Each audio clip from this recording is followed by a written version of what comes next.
Hello everybody and welcome back to another episode of Advanced Dungeons and Intermediate Dragons. We're back! We are We're back! We are no longer on the pseudo hiatus that we were on, in which we were running a two-shot, which featured still quite a few of our lovely players, but we're back to the main campaign and we're doing some good old dungeoneering tonight. Dungeoneer? I hardly know her. Which does mean, folks, that tonight we've got puzzles, we've got traps, we've got combat, and we've got probably a lot of inter-party arguing because of what happened in the last main campaign session. Yep. Yep. With People might kiss though. Who knows? Or will? they might kiss, they might stab each other. You never know. Pure chaotic neutral energy. I just added Thunderwave to Alaska's spell list, so we could all be in trouble. 90% chance of paralyzing a Pokemon? The fuck? We love to say it. As always, I hope everybody has had a very good Sunday so far. I hope you've done everything you needed to do. I hope you've done enough work to the point where you feel like you deserve to relax. And if you don't feel like you deserve to relax, you do. Take care of yourself. You have to. Make sure you've got water. Make sure you've got snacks. Settle in. We're in for a pretty good session tonight. Just not water. It's water if you're Jesus Christ. It's liquid. Ooh, woo. No bet to liquid. Well, I don't know if there's anything else to be announcing or talking about. Unless anyone else has any announcements. Chris, are you doing any more Platinum or Parishes over the next while? Or any stream stuff you or Kat or Cass would like to announce? I would like to ask if you're coming through the right audio source. You sound a bit crunchy. Yeah, I am. Alright, fair enough then. Fair enough. I don't have anything on the horizons. Just... But yes, then if everybody has done their little self-promos, as always, you can do !party SOC in the chat to get the party socials. Go and follow everybody. They are brilliant. They are funny. Chris regularly sticks up for WoW girls on Twitter. Alaska and Kat are WoW girls on Twitter. I talk a lot of shit about D&D. And interacted with a lot of cool people in the D&D community. Cass shares fun, family-friendly recipes. Family-friendly recipes. DIY. Have you guys heard of this? It's a cocktail I found when I was traveling the con. I was in Bolivia, and we made this thing called a Molotov Cocktail. Make those at the bar, actually. Yeah, it was really tasty. Yeah. It had a certain kick to it, you might say. Yeah, you could say that. It's Can extremely... I make that with Fireball? It's extremely effective against the British government. Turns into one. Good. Actually, I'm still not used to this. I have something to promote, which is my wonderful wife's stream. My wonderful wife, Darcy, Alex, whatever she wants to go by, and we're still not 100% sure on it, streams right now just Dragon Age Inquisition because it's her favorite game ever. But hopefully in the future we'll do like Sims 4, Harvest Moon, go back and replay the old PS2 like Bratz games and stuff. We don't know yet. I'm in. I'm here for it. I have downloaded Bratz Rock Angels and Bratz Forever Diamonds. Where do you down? I have the Bratz Rock Angels dolls in my childhood bedroom still. No Incredible. lie. Right now. Darcy will be streaming those eventually at some point. I'm going to put her link into the chat here. There we go. Go and give her a follow, go and show her some love, go and tell her Muxlo sent you whenever she does stream, which is a little bit inconsistent because we are parents, but it happens. God forbid you have fucking reasonable priorities. Damn. God, How dare you? A child? A child. A child. No. Fuck them kids. I think, however, with that is our quickest ever pre-stream announcements. I do have some things to announce actually. We'll be running as was like an incentive on the channel a little while back.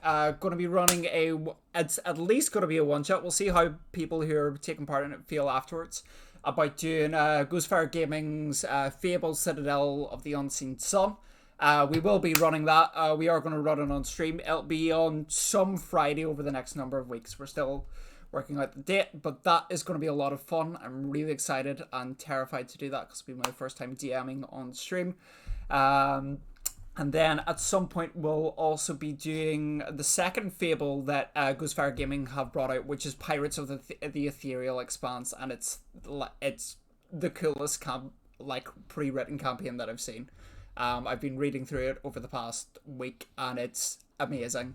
It's basically pirates in the astral plane, and I'm very excited to do that. I've also roped, when we eventually do that, I've roped Ben Martin Mooney and Katie DeMatteis, who any of you who are active in TTRPG circles on Twitter will know of.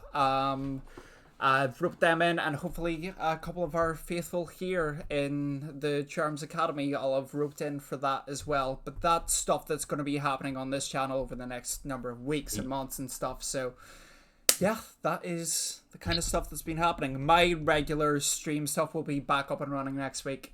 We're going to try and do at least 3 streams next week. Table Talk Tuesday will be back on Tuesday.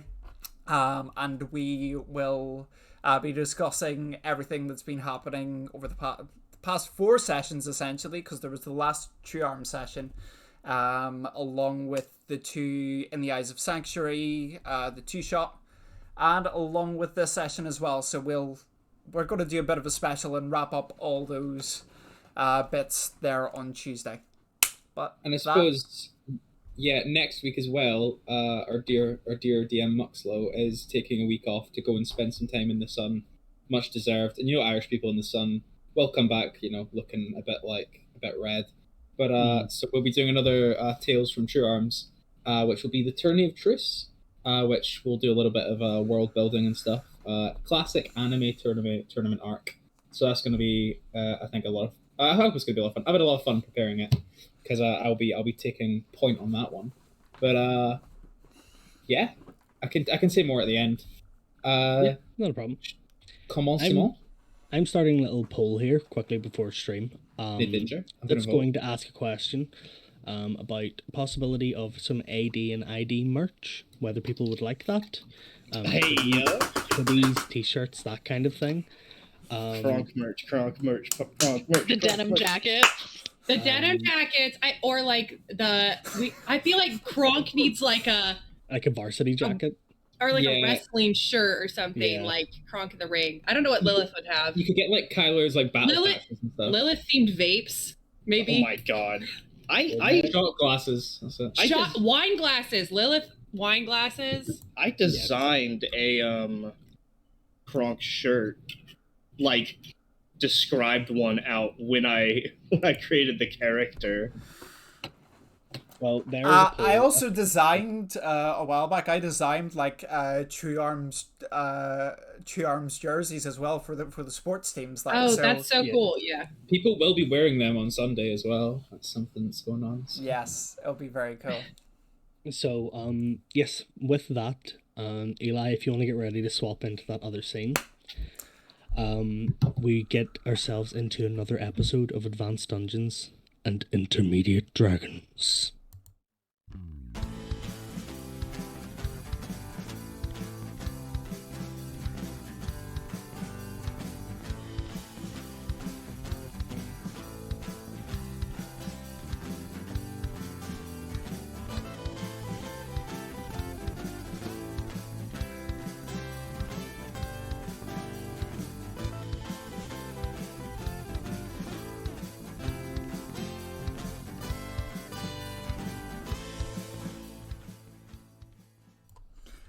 And we're back. Hello. I know the rest of the party is still watching the video on the stream. There we go. And we're done. That's so cool. It's fucking rad. That's fucking rad. Big up Mux and big up Kale. That's... Yes, Mux, I think your audio actually came through because it goes through my desktop audio when you asked to let us all know when you're back on. Darn. Oh well. You just heard yes, that song was made by the amazing Kale Day, who Night Captain Gron, was Night Captain Gron on the 2-shot there. But now it features all of the lovely faces of our current party characters. I say current because if any of you die, the face will disappear. But not the fun memories we made. No, stop. Lilith will never die. Heroes never die. Wait, are you a hero? No, I'm not. I'm a villain. The villains sometimes die. No, they don't. This one goes out to all the Starkid fans. I'm a girl with a gun. I'm out for blood. That's neat. Villains never die, but I've took a piss on Ronald Reagan's grave, so. So yes. Gender neutral bathroom confirmed.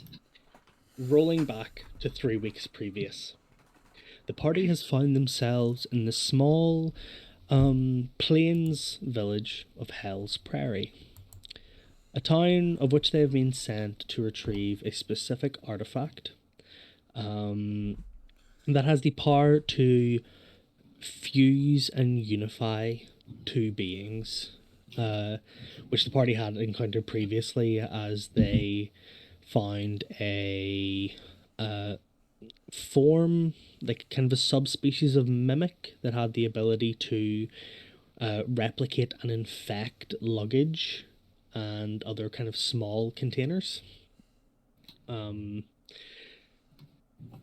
Going forth, they were provided a task by Professor Udice to go to Hell's Prairie and retrieve this artifact. They've made their way there. They made their way into a small tavern called the Mermaid's Tail. Made friends with the proprietor there, Nestor, who continued to, provide them with the information that he had available to him. The party went to sleep and awoke to Nestor's face bloodied and beaten to a pulp. Had a bit of a fight with some local thugs. Went to what can only be described as a fantasy Olive Garden. Had a little bit of a rough and tumble with some bad guys there, and made a slight bit of a sketchy deal with the local head of organised crime, who is known as the sheriff. Got the information that they needed from the sheriff, and headed off. I almost turned very headed off. Headed off. You coffee. Ayo, I'm walking here. Yeah, hey, I'm walking. Yeah, I'm in love here. They headed off towards the quarry where the main part of the illegal operations that they're here to stop seems to have been based. Base? Based. As they did, some party tensions arose, some arguments were had. However, after wiping out the guards that were guarding the outside of this, whatever is through the doorway that they now stand in, after wiping out said guards, they find themselves staring at two large stone and wrought iron doors that have like sliding latches, kind of like prison doors, from which two individuals were just aiming crossbows trying to hit you guys. And as we come back, I realize Eli's probably also going to have to fix the battle screen for the Roll20. Yeah, so I am. However, that can happen while the rest of you see what is currently available to you here. So, as a quick reminder, yeah, There's not much. As a quick Oh, reminder, there. I was like, what's going on? It's just a black screen, my guy. As a quick reminder, what has happened so far is most of the members of the party are currently visible and talking and, standing between this kind of the rough, cracked dirt and mud that is at the bottom of this quarry and the beginning of the kind of cracked stone floor that leads into this, whatever is past these doors. One member of the party, however, is invisible and is not currently within the view of the other members of the other members of the party. That, of course, is Geraldine, who is currently invisible, standing maybe about 15 feet from the rest of the party, but completely quiet, invisible, nothing to be said or done. If we're out of combat, I'm allowed to ask what HPs are at, right? You're out of combat, you're allowed to ask what HPs are at, and you also have the special sandwiches that Geraldine, unfortunately, we don't have Geraldine, so who gives a fuck? Okay, so we have the sandwiches, but we don't have a Geraldine, so... Yeah, the sandwiches provide the benefits of a short rest. It was a long rest. But it was a long rest on. It was a long rest on a short rest, I think. Was the... Yeah. Like when we take one, we get a big one. Confusing the sandwiches with the blessings of Iazar from the Tomb Shop.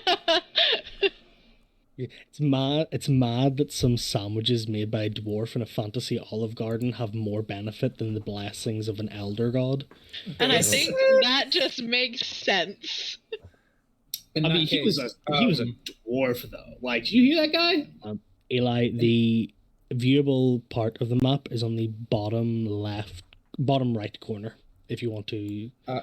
Oh right, okay. I was confused by what was going on there. In that case, I've had a look at what Kronk's health's at. So, I think I don't know if they're with us. Are you with us? Is me or me who? Oh no, just because I was trying to say to Kronk. Oh, that's my bad. Oh, sorry. Yeah, doing technical things. Yeah, that's fine. That's why I said, like, I noticed I was like, I'm not gonna like but you've taken like 3 points of damage, right? Yeah, it's only a couple points of damage. In that case, yep. I'm just gonna like give you a shoulder clap of stoic constitution and do a lay on hands for 3 points of HP. I've done myself as well. Oh hell yeah! So that will pull you back up to 35. If you want to add 12 points, I very much will. Oh, and thank you so much. Yeah, let's go. Yeah, there you go, bro.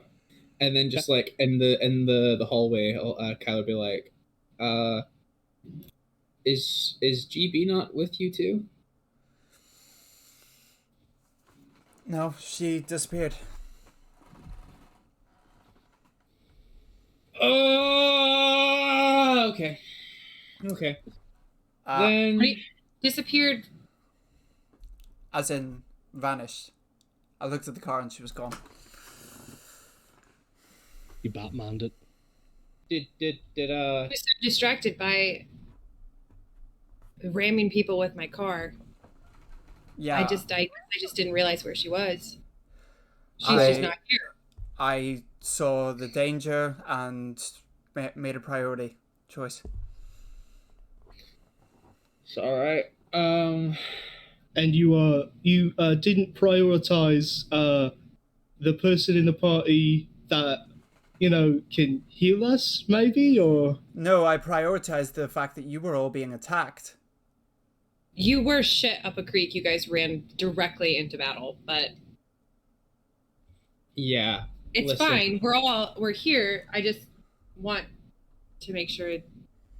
God, what are we gonna do without Geraldine? As this conversation is going, you hear once again the door slides, the latches open, and another as 2 crossbow bolts fly past, like between the heads of the group. Right, let's talk about this later. They all miss, but you hear the door slides latch again. The latches on the door slide close again, and one of them opens very slightly, and you just hear from the inside, "If you leave now, we'll let you live, unless we find you." Can I stick my fingers inside the latch? Like, is it a little like, like password, like that kind of latch? Yeah, it's like just where the eyes would be. Can I reach in and like fucking boom, like try to get him in the eyes? Make a dexterity check for me and see if you're fast enough. Incredible. All right, you got it. Oh, it's an 8. You go to do it, but they can see it coming from the other side, and they close the latch just quick enough that unfortunately, as you do it, your fingernails meet with the metal and kind of go crack and crunch. And one of your fingernails is now split kind of down towards the bed. Oh. I'm going to pull my goggles down, and I'm going to check the door for traps. Go ahead and roll an investigation check for me. And I get my advantage on it. Consider this a prepared action. Kronk is like his hand at either latch. Just shit. That's not very good. That is an 11, even with advantage. As you look around, you cannot see any traps on the door. We need Geraldine here to get the shitty rolls. We're getting the shitty rolls because Geraldine isn't here. It's like a lightning rod for shitty rolls. Is that what I heard? Gotcha. Only on healing. In that case, just while we wait outside. Geraldine, I hurt my finger. I need 1 point of healing. I know you can do that.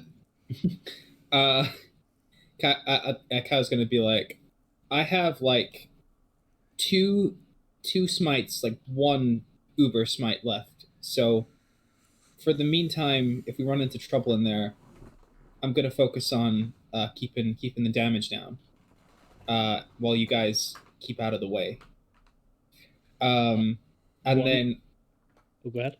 I would kind of to try and take a javelin, and hold, not like the trident, but a thin throwing javelin to where the grate is, and just pick up a rock and try and fucking chisel through where the metal is thinnest. Okay. Go ahead. First off, make an intelligence check for me to see if you can determine where the metal is. Okay. Yeah, that's just a flat end check, yeah. I still have Malort, right? You do indeed. It's gonna be a 5. Geraldine strikes from above. This metal's basically like tin foil. This is what she gets. It's tin foil, yeah, fuck it, it'll be fine. So wherever Kronk fucked up his finger, that's where the eyes are. I feel like even Kyler gets that. That's probably a slidey thing. And just wants to take a rock and just fucking chisel fuck out of it. And try and crack the where it slides. Go ahead and make a strength check at disadvantage for me. Disadvantage. Yeah, okay. Because of your check. Sorry, Alaska, you were saying about Malort? I didn't remember what form. So Malort was in owl form. Mm-hmm. And Malort is still with me. What? Well, that's Malort is still with you in owl form. In owl form, okay. And it would take 10 minutes to change to something else. That's going to be a double 22, even with disadvantage. Incredible. My boy! Go ahead. Oh, I was going to say, I think I am going to change Malort to spider form. Okay, so that'll take about 10 minutes. Okay, great. As you just kind of sit down and you start cradling Malort and you start chanting these different words, you watch as Malort's form begins to morph very slightly before your eyes, and over the course of 10 minutes it will, whatever Malort's pronouns are. We don't know. I think it's any, right? Any pronouns. Will turn back down to kind of like a black widow looking spider. Great, thank you. Max, that's 22 both times. So as you pick up a stone, which you're at the bottom of a quarry, so it's kind of like hardened limestone. Mm-hmm. So it's not the most like tensile strength in the world, but it will leave a mark if you whack it hard enough. The aim was like not to whack it with the stone, but use like the javelin, like a long ass chisel, and use a stone to put the force behind it, so that it punctures so the you're metal. using the stone as like the hammer. Yeah, like the hammer of the chisel. Yeah. I thought you were like just whacking the metal bit with a stone. You fuck you, wall. Yeah. Okay. Yeah, get in, Coiler. Get in. As you kind of do it, you do one mighty whack, and nothing happens, and then you give it another one, and you feel the javelin embed itself about half an inch deep, which isn't much, but is enough for you to now use the javelin as a latch to open and close the sliding latch on the outside. So rather than there just being a little handle on the inside to open it, you now have a javelin to slide it open. So, can I see through the like? So if that was the thing I was trying to stick my fingers through, right? Yes, it is. Okay, can I like see through and see what's like going on the other side? You can indeed. And now that you kind of can get a slightly better view, you kind of see that much. Because you only really get like a straight line of a view because of how thick the door is. You can't really like turn your head around it much. But as this latch slides open, you hear on the other side, "Fuck, they're getting through! Quick, go, go, go!" And you see two individuals on the other side of the door scatter. But as one disappears around a corner, before the other one disappears, you hear this loud kind of clunking whirring noise. And the whirring continues even after they're gone. It's like this very gentle kind of... They left their vibrators. What's a vibrator? I'll tell you later, Kyler. Vibrator? I hardly know. Okay. Can I send Malort in through the... We want Malort to die for a third time this campaign. Malort can die multiple times and gets resurrected every time, so... What is Malort? Like, a familiar, right? But, like, what does that mean? Is Malort literally just a manifestation of energy, and so, like, when Malort dies, it is literally no big deal? Yeah. Does Malort have a soul? Yeah. Is what I'm trying to find out. Yeah, no, familiars can just be resurrected constantly. Yeah, when they're summoned, they just... So, like, worst case scenario dies, and then it takes me... Does it take me 30 minutes to summon him again, or... 10. It takes you once 10 it dies, to it's an change hour. form, but if it dies, it takes you an hour to bring him back. And Lilith, I feel like, doesn't particularly care about casualties. No. No, It's a I've means got to an end. a ragey familiar, and I'm just like, send it in, die, oh well. Hour later, send it in, die, oh well. I'm wondering if Owl might be better to, like, would have been better to, like, weigh on the handle. Can a spider, like, open a door? Well, from... I was just gonna send him in to see... Well, it would have to get through the door. I didn't think it could get through. No, it's literally only about, like... Yeah, that's why I went spider for him. Oh, right, yeah, fair enough, then, yeah. I just want to make sure we're not gonna get fucked when we open this door.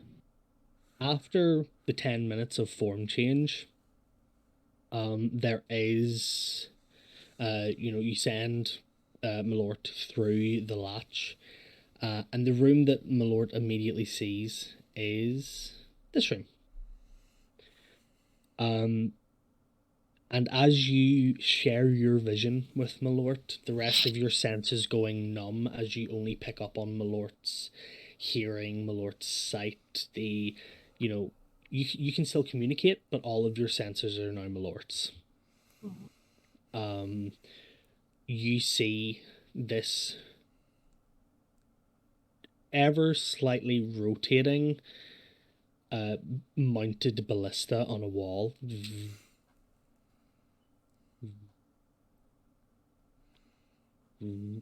That is like periodically rotating between aiming at the two doors. Doesn't seem to do anything as Malort enters. And it doesn't it doesn't shoot, it doesn't do anything like that. But you do notice a large kind of, maybe Kronk would be big enough to like pull it down one-handed, but for most people it would be like a two-handed job of pulling the lever to turn off the Pull the lever, Kronk. Oh, the lever, Kronk! Lever! Yeah, for most people it would be a two-handed job to pull the lever to turn off this ballista, which is what you assume this lever does. It seems to be the only mechanism in the room. Okay. Do you like relay that information to us? Yes. Okay, rad. Thanks for that. Yeah. Well, Yeah. too bad I used me cloak for that Kronk stomp. Could have just teleported okay. on it. On this side of the door, as Malort kind of like looks around to get the information for you, you see that the way that these doors are locked is a very simple sliding bolt mechanism. They seem to be it seems to be reinforced wood, which kind of slides from the door into the large stone pillar that is between the two doors. So it's a very simple kind of push it and it's locked, pull it and it's opened kind of job.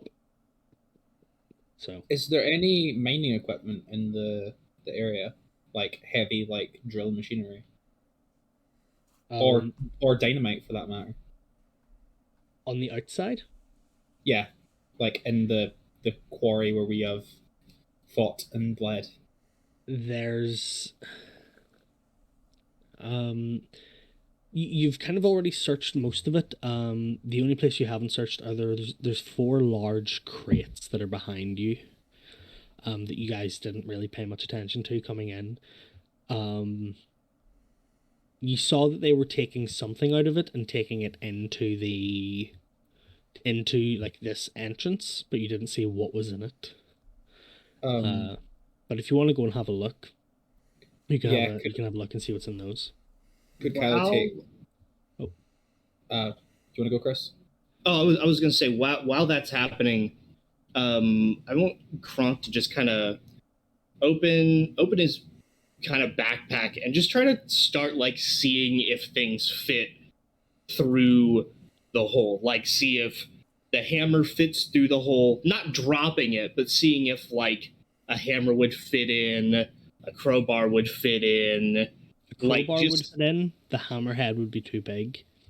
So the idea is Kronk wants to tie a knot using a rope, and try to stick it in and like try to swing it. Oh, Kronk's playing carnival games. Yeah, Kronk saw the movie with Sean Connery in it called The Rock, and it remembers how Sean Connery escaped the cell in Alcatraz and is trying to pull is trying to make that work. Go ahead and roll a dexterity check for me. All right. Do you have a crowbar? Mm-hmm. Yeah, I've got a crowbar and rope. As for Kyler, oh gosh, darn it! As you kind of search, 7. Yeah, Kronk. I'll let you try it again in a couple of minutes, but for a solid 5 or 6 minutes, Kronk is just like, I'll get you next time. Like one of those fishing carnival games. I can see Kronk just being obsessed with doing this repeatedly. Oh, this is all right. No, I'll get it. Don't worry. And so, as an important point, does this trigger the ballista at any point? do I hear like against the door at any point, or not as far as you notice? No. All right, I feel like would probably know. If this is like a silent fucking laser, if this is like a fucking arc railgun ballista, imagine I pull it back in, it's actually in pieces. If the door opening is probably going to trigger the mechanic for the ballista, I think. Kyler, as you search through the 4 crates, 2 of them seem to just be like charcoal and different kind of unrefined ores and stones, things that have been mined out but haven't been sent off because they're either deemed useless or they have some sort of use within the building here. Mm-hmm. One of them is just a rather large amount of an unknown crystal. It's dark black, but as you look into it, you can kind of see this translucent red glow that bounces back towards your eyes. The biggest of the shards, and now this is a crate that maybe comes up to mid-thigh. It's about 2 feet long. And the biggest chunk in here is no bigger than the size of your palm. And it seems to be unnaturally broken. Like, it is clean cuts. Mm-hmm. This isn't an unrefined crystal. This has been used and shattered or purposely cut like this. And in the 4th crate, there's not much, but you do find 2 pickaxes, what looks like some sort of dwarven hammer that it's like a dwarven war pick, so it has a hammer on one side and a pick on the other, and a single stick of TNT.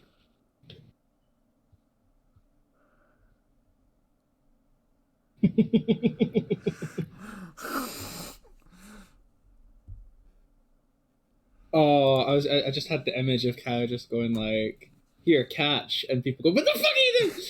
But like, I don't think 100% would do that. I don't think he's that dense. I don't know. He could barely speak common. Yeah, he's literally the threshold to speak common. I'm gonna roll like and check for myself to figure out if Kyler would think what I'm thinking. Fine. And while you do that, Kronk, that's a nat 20. Kyler has had a flash of genius.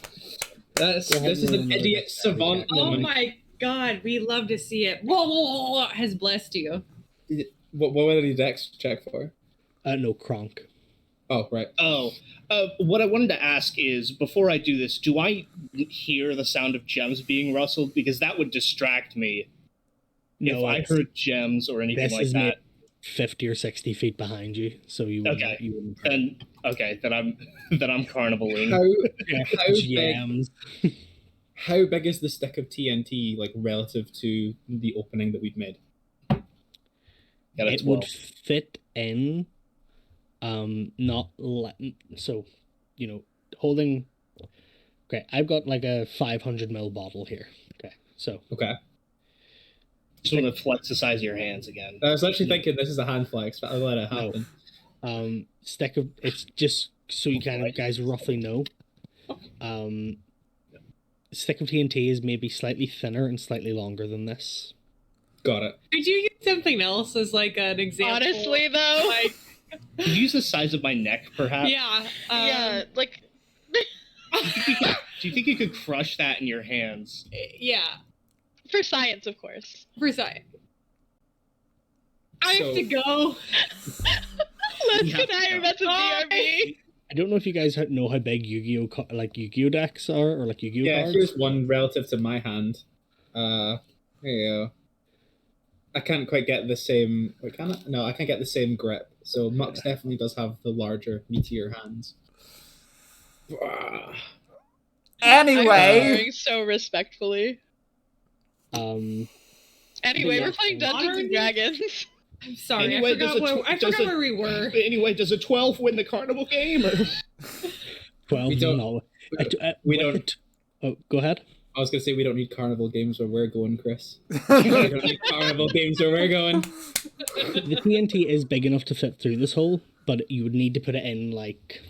So if the slot is like this, you couldn't put it in lengthways. You'd need to like turn it and push it through.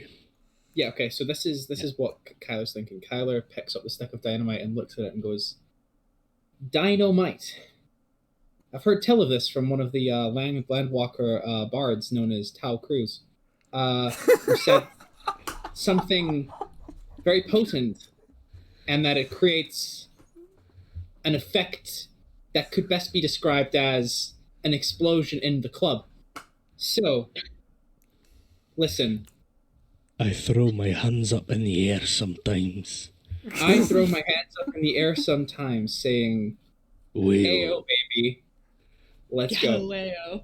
So, I do think our stone friend has the right idea in that we can, open up the mechanism. But if we use, right, this is my thinking.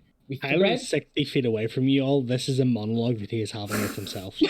Yeah, I believe it. I'm literally standing wait, no, I'm where Kyler is. I'm not up at the door. Okay. Oh, you followed Kyler over. Okay. Yeah, so, I followed you to the box. You can do ignition and stuff. So if we get, and then do I have rope I snap my fingers and sparks start appearing on my fingers, and I'm like, "You're thinking what I'm thinking, right?" Yeah. So we've got hemp and rope. Oh, we're telling the stream. So if we thread rope through like the wick that like sparks it, and then slide it through to where the door lands. Mm-hmm. So yeah, I'll do it as Kyler because Kyler actually knows what's going on for once. So if we lower it down to the eyes of Malort, and then you just like the rope, and then after the lock gets blown open, we can shoulder barge it. Yeah, that works. Let's do it. Let's run over. And then we're going to relay this information to Kronk and Lilith. So we need Molort to be the tech, the eye level. Kronk's going to lower it down, and Dre is going to do the, and then me and Kronk are going to go.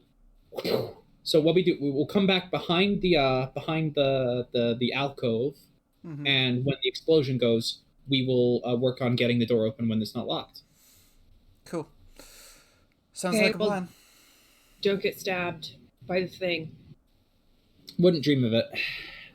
And don't get my lord killed this time. You're in charge. Don't get my lord killed this time. Just be careful the TNT doesn't. Yeah, I mean, like you're in charge. I mean, the TNT is gonna go off. Has Malort got space to avoid the blast? Does he? I mean, if not, we can eyeball not eyeball it, but like guess. No, fine. Use Malort. Kill him again. A stick of dynamite. Malort's got 8 eyeballs. He could probably eyeball it really nice, right? Well, yeah, you're right. Astute. Observation, Kronk. Thank you, Scary Knife Lady. You're welcome. Just use him. In that case. Okay. I mean, then yeah, get into like some cover. I've heard this thing packs quite the punch. Okay, yeah, I'll move over here with you, Lilith. I'll stand here where no one is at all. I'll just stand right here. Yeah. Looks like Drace and I are in the same square. That's weird. No, I've moved on top of you so that we're behind the alcove. Oh, so you're on top of me. Yeah, so we're getting cozy. We're getting cozy right now. So you're putting it through which door? Could you ping? Like the door the one with the latch that we pin. Yeah, so this one. I think it's this one. Yeah. Wow, everybody! That was crazy. Ping. And then as we get into position, I'd like Kyle's gonna say, "Cause we gonna rock this club. We gonna go all night. We gonna light it up like it's dynamite. Let's go!" And then like drop the rope out Drazian to light. Okay. When Kyler does that, I send a course of lightning energy going into my fingers, and I make it connect with the rope. Oh, you're like an electric lighter. Yeah, yeah, the whole. Woo, you got electric fingers, baby. Yeah. Okay. Well, as this spark travels up the rope, as you kind of like untwined it to make like a longer wick, it climbs its way up. It's a very tension-filled couple of moments because this isn't a wick. It's like a slow burn on the rope. So everybody's waiting with like halted breaths. It's that scene from Mission Impossible. As the flame slowly climbs the rope, goes through the latch, and goes out of sight.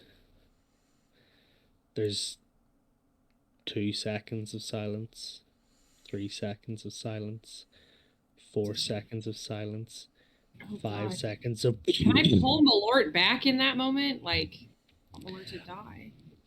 Malort is against the far wall, like up on the ballista. Okay. So it should be okay. Yeah, which is fine because weirdly TNT only has a 5-foot blast radius in D&D. I mean, that's like the danger zone, right? Like, I mean, to be fair, like if a TNT went off like 10 feet away, it would hurt, but like it wouldn't be like lethal. Deadly. Yeah. Okay. It would be deadly. I think it makes sense. And as that happens, not only does the door, does the lock like that Lilith can see through Malort's vision, not only does the lock get blown off the door gets blown off its hinges. The center pillar between the 2 doors crumbles and cracks and breaks. And this main room is now open for you to go into. However, as the explosion goes off and the rock crumbles to the ground, the ballista starts firing rapidly, randomly, in all directions. And is there a way to disable it on the ballista? Do we have to use the lever, or like is there some mechanism that can be like pulled by a spider? Well, and it will run out of ammo, right? It's not infinite.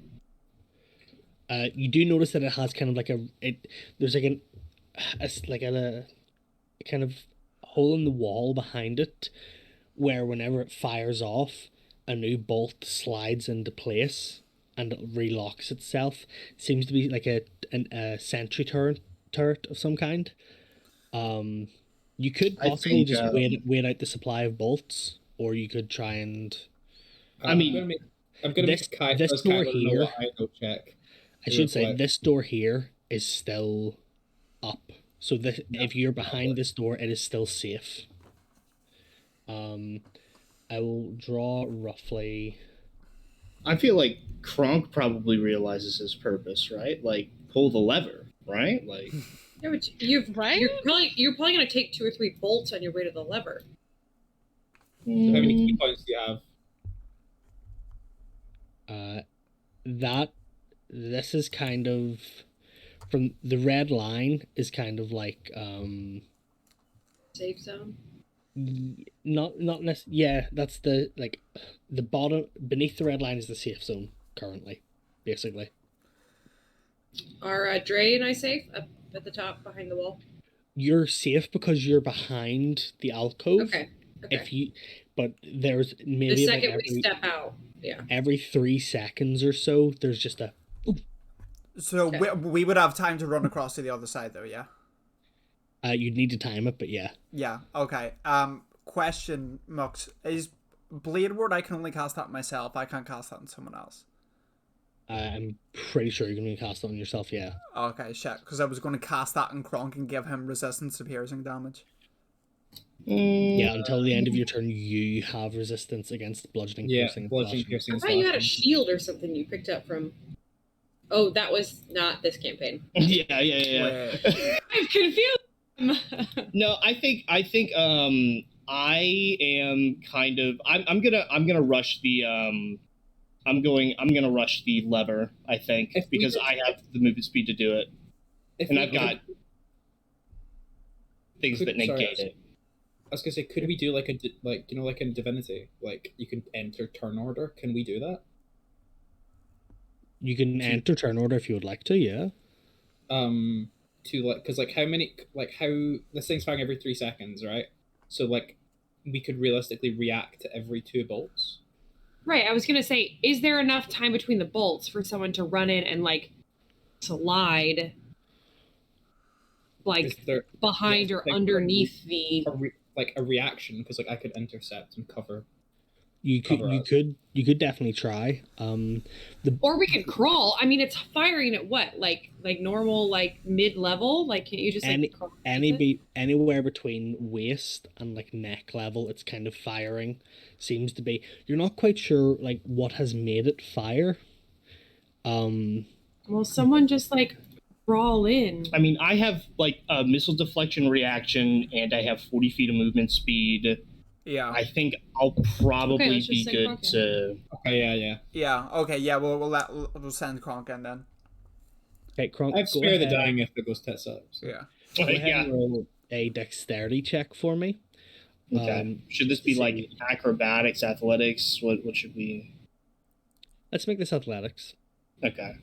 Because this is, you're not like necessarily doing anything other than just like like your feet set, you're waiting for a bolt to come past, and then you're sprinting as fast as you can. I get advantage. Second roll was a 19. Yep, I can see that, don't worry. Okay. On the 19, as you fly in past, as you step over the rubble, and like it's still kind of smoldering and cracking, you feel the floor very gently shift beneath your feet. Oh dear. And it's at that moment you realize that the ballista aims by pressure plates in the floor. And as you set your foot down, you watch as the ballista, which has not yet loaded its next bolt, turns its aim towards where you're standing, and with each step it continues to track you. Well, I've got one good reaction in me here, folks. Can you not? Okay, go ahead. You are fast enough with your check that you almost like, like rock stars slide on your knees. Mm-hmm. Yeah, for sure. Like pump yourself up, grab the lever, and yank it down so hard that it actually almost breaks off the wall. And you watch as the ballista, which was tracking you, it was kind of lagging, maybe like a half second behind, fires off a bolt that flies past the back of your head into the other door, and then and it begins to point towards the floor, now powered down. Can I? He pulled the right lever! Kronk pulled the right lever! Can I take the ballista and like... Can you just carry the ballista around now? Or is it like powered in some way? Like, could I have one big ballista shot? You could do it. It's powered in the way of like it's mechanically set up to be operated, but if you like yank it off its walls, you could just like pull back the string, load in a bolt, and then like push the string up very slightly, and it'll fire off the bolt. I'm gonna rip it up. Yeah. So like from the outside they'll hear hey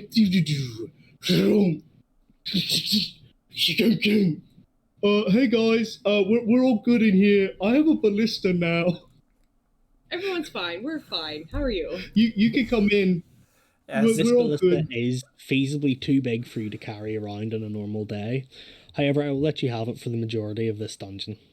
like for the rest of this dungeon. Amazing. All right, cool. Oh yes, we win these. Excellent. Lilith and me, well, I get off of my cozy little corner with You get Lilith. off of Lilith. Yeah, I get off of Lilith, taking my arms off from her waist. Oh my god, yes, were you protecting me? Oh, Yes. Thank you. No, we just have a moment of like weird sexual tension where I was like, hello? Before Kyler falls in, Kyler's gonna turn and just shout like out of the thing, go, Geraldine! And just like see if there's a reply, and then if not, we'll just head in. That's his due diligence. You know? Is there a reply? No. Okay. Throughout this, there wasn't a space behind like the immediate vicinity, but I figured she was like 10 or 15 feet outside of the instance that just happened. Yeah. Like she was like further. I realized she was like dead center in what was happening, but I like wanted her to be like further back. Kronk was technically standing on top of her. And honestly, she has no problem. Yeah. Could happen to her if you wanted. Like Kronk was like standing there ready with his arms like slightly raised, and she was just getting the musk, just the. I know, just like I'm next to you, only like making it halfway up the body. Like, she got her hands ready to like squeeze the cheeks, and she's just like, "No, I'm not gonna do it." And Kronk's gonna be like, "Have you guys felt that ghost in here? Someone's been pinching my butt this whole time." There's an ass scrubbing ghost. I feel like somebody's pinching me butt. Geraldine's just back there like, there's a bum pinch around here. I was gonna say, like, if I was invisible, I would kick the shit out of a mime. oh my god. That'd be my plan. Wow, he's really realistic. Whoa! Oh, how did he throw that out of his face? Yo, how is he levitating? Sorry. I hope somebody clips that. Kyle's gonna take a look at Kronk's newfound crossbow. That's like across. Fucking, it is like huge, isn't it? It's like the size of Kronk, pretty much, right? Oh, it's about the size of you. It's slightly smaller than Kronk. Right, like, okay. I'm just gonna look at it and go, that is bodacious, dude. And like, it's very nice. I think so too.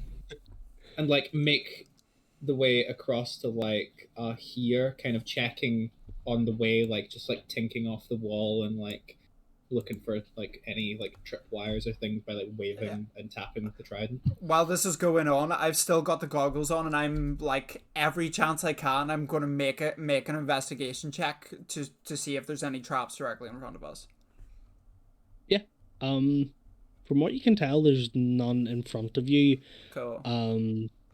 Even without an investigation check, because there's no, like, once you get past the pressure plates on the floor, you feel it like steady out on your feet. Right, cool. The map gets updated as you guys move your tokens, because I'm not going to like spoil anything, so. Okay. I will have, yeah, let's go. Okay. Go to here. Yeah, we'll go this way then. Oh, there's something. Drazian, as you step forward, Uh-huh. you watch as a blade flies past your face, as one of these guys were hiding behind a pillar, waiting for you to come around. So, 1 second. I shout immediately back to everyone, "There's someone here!" As I like duck out of the way. Okay. He's going to make a. Do we have to freeze where we are right now? I'm assuming. You don't they have have to. surprise, right? I mean, well, yeah. Technically, this guy has surprise, so he is going to roll his attacks. At disadvantage. At disadvantage, okay. Cloak of displacement, baby. First one is a 6. That misses.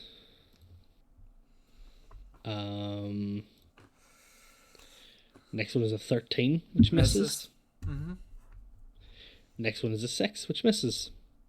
Jesus, this guy's We not win going these. to So work. as you kind of come around the corner, the first one misses your face by an inch, but the next two are more prominent misses as he kind of is He hits immediately my caught duplicate. off guard. Yeah, as he's immediately caught off guard by the slightly shifting image of you, and he kind of doesn't know where to hit. But he's got his like back to the pillar, and he's kind of attacking you from the side. He's making sure that no one can sneak up on him. But Can I throw a knife at him? Yeah, go ahead. What do I roll for that? I'm gonna blast this guy away with the ballista so bad. Oh, sorry. No, You're gonna wait. Don't waste your ballista on one guy. Let me see if I can throw a dagger at him. What do I roll? Do you let's? Well, they're not explosive or anything, right? I think so. No, they're not explosive. Otherwise, you guys would have heard it. Yeah. Let me see here. You I have a you dagger. have a dagger. Yeah. Just roll your general attack with it. Would she get? Oh no, she's not considered flanking. Depending on How do I do that? Scroll down a little bit. Beside the dagger, there should just be a +4. Go over to actions. Okay. Oh, right here. Mm-hmm. Yeah, there you go. Because it's thrown. There you go. To hit 17. 17. 17 will hit, definitely. Okay. Go ahead and roll your damage, which should be the little 1d4 plus 2 beside it. So 5. 5. Yeah, that as the 5 damage sinks into the back of his shoulder, he kind of gets thrown forward a little bit, and he turns around, and he now sees how many of you are here and that he is surrounded, which is currently a 4v1. Can I hit him And with an he Eldritch hits- Blast? When I throw that, can I be like, I don't know, I just want to make eye contact with Drazy and like, I got you. I just wink back at you. Before you can hit him with an Eldritch Blast, he goes, "Wait. I can see that I'm outnumbered. Got that right. I'll put down my weapons and I'll give you my key to the doors." Thanks. Where are the traps? We There's heard none you past- talking. The only one was in the doorway there. Insight check. Go ahead.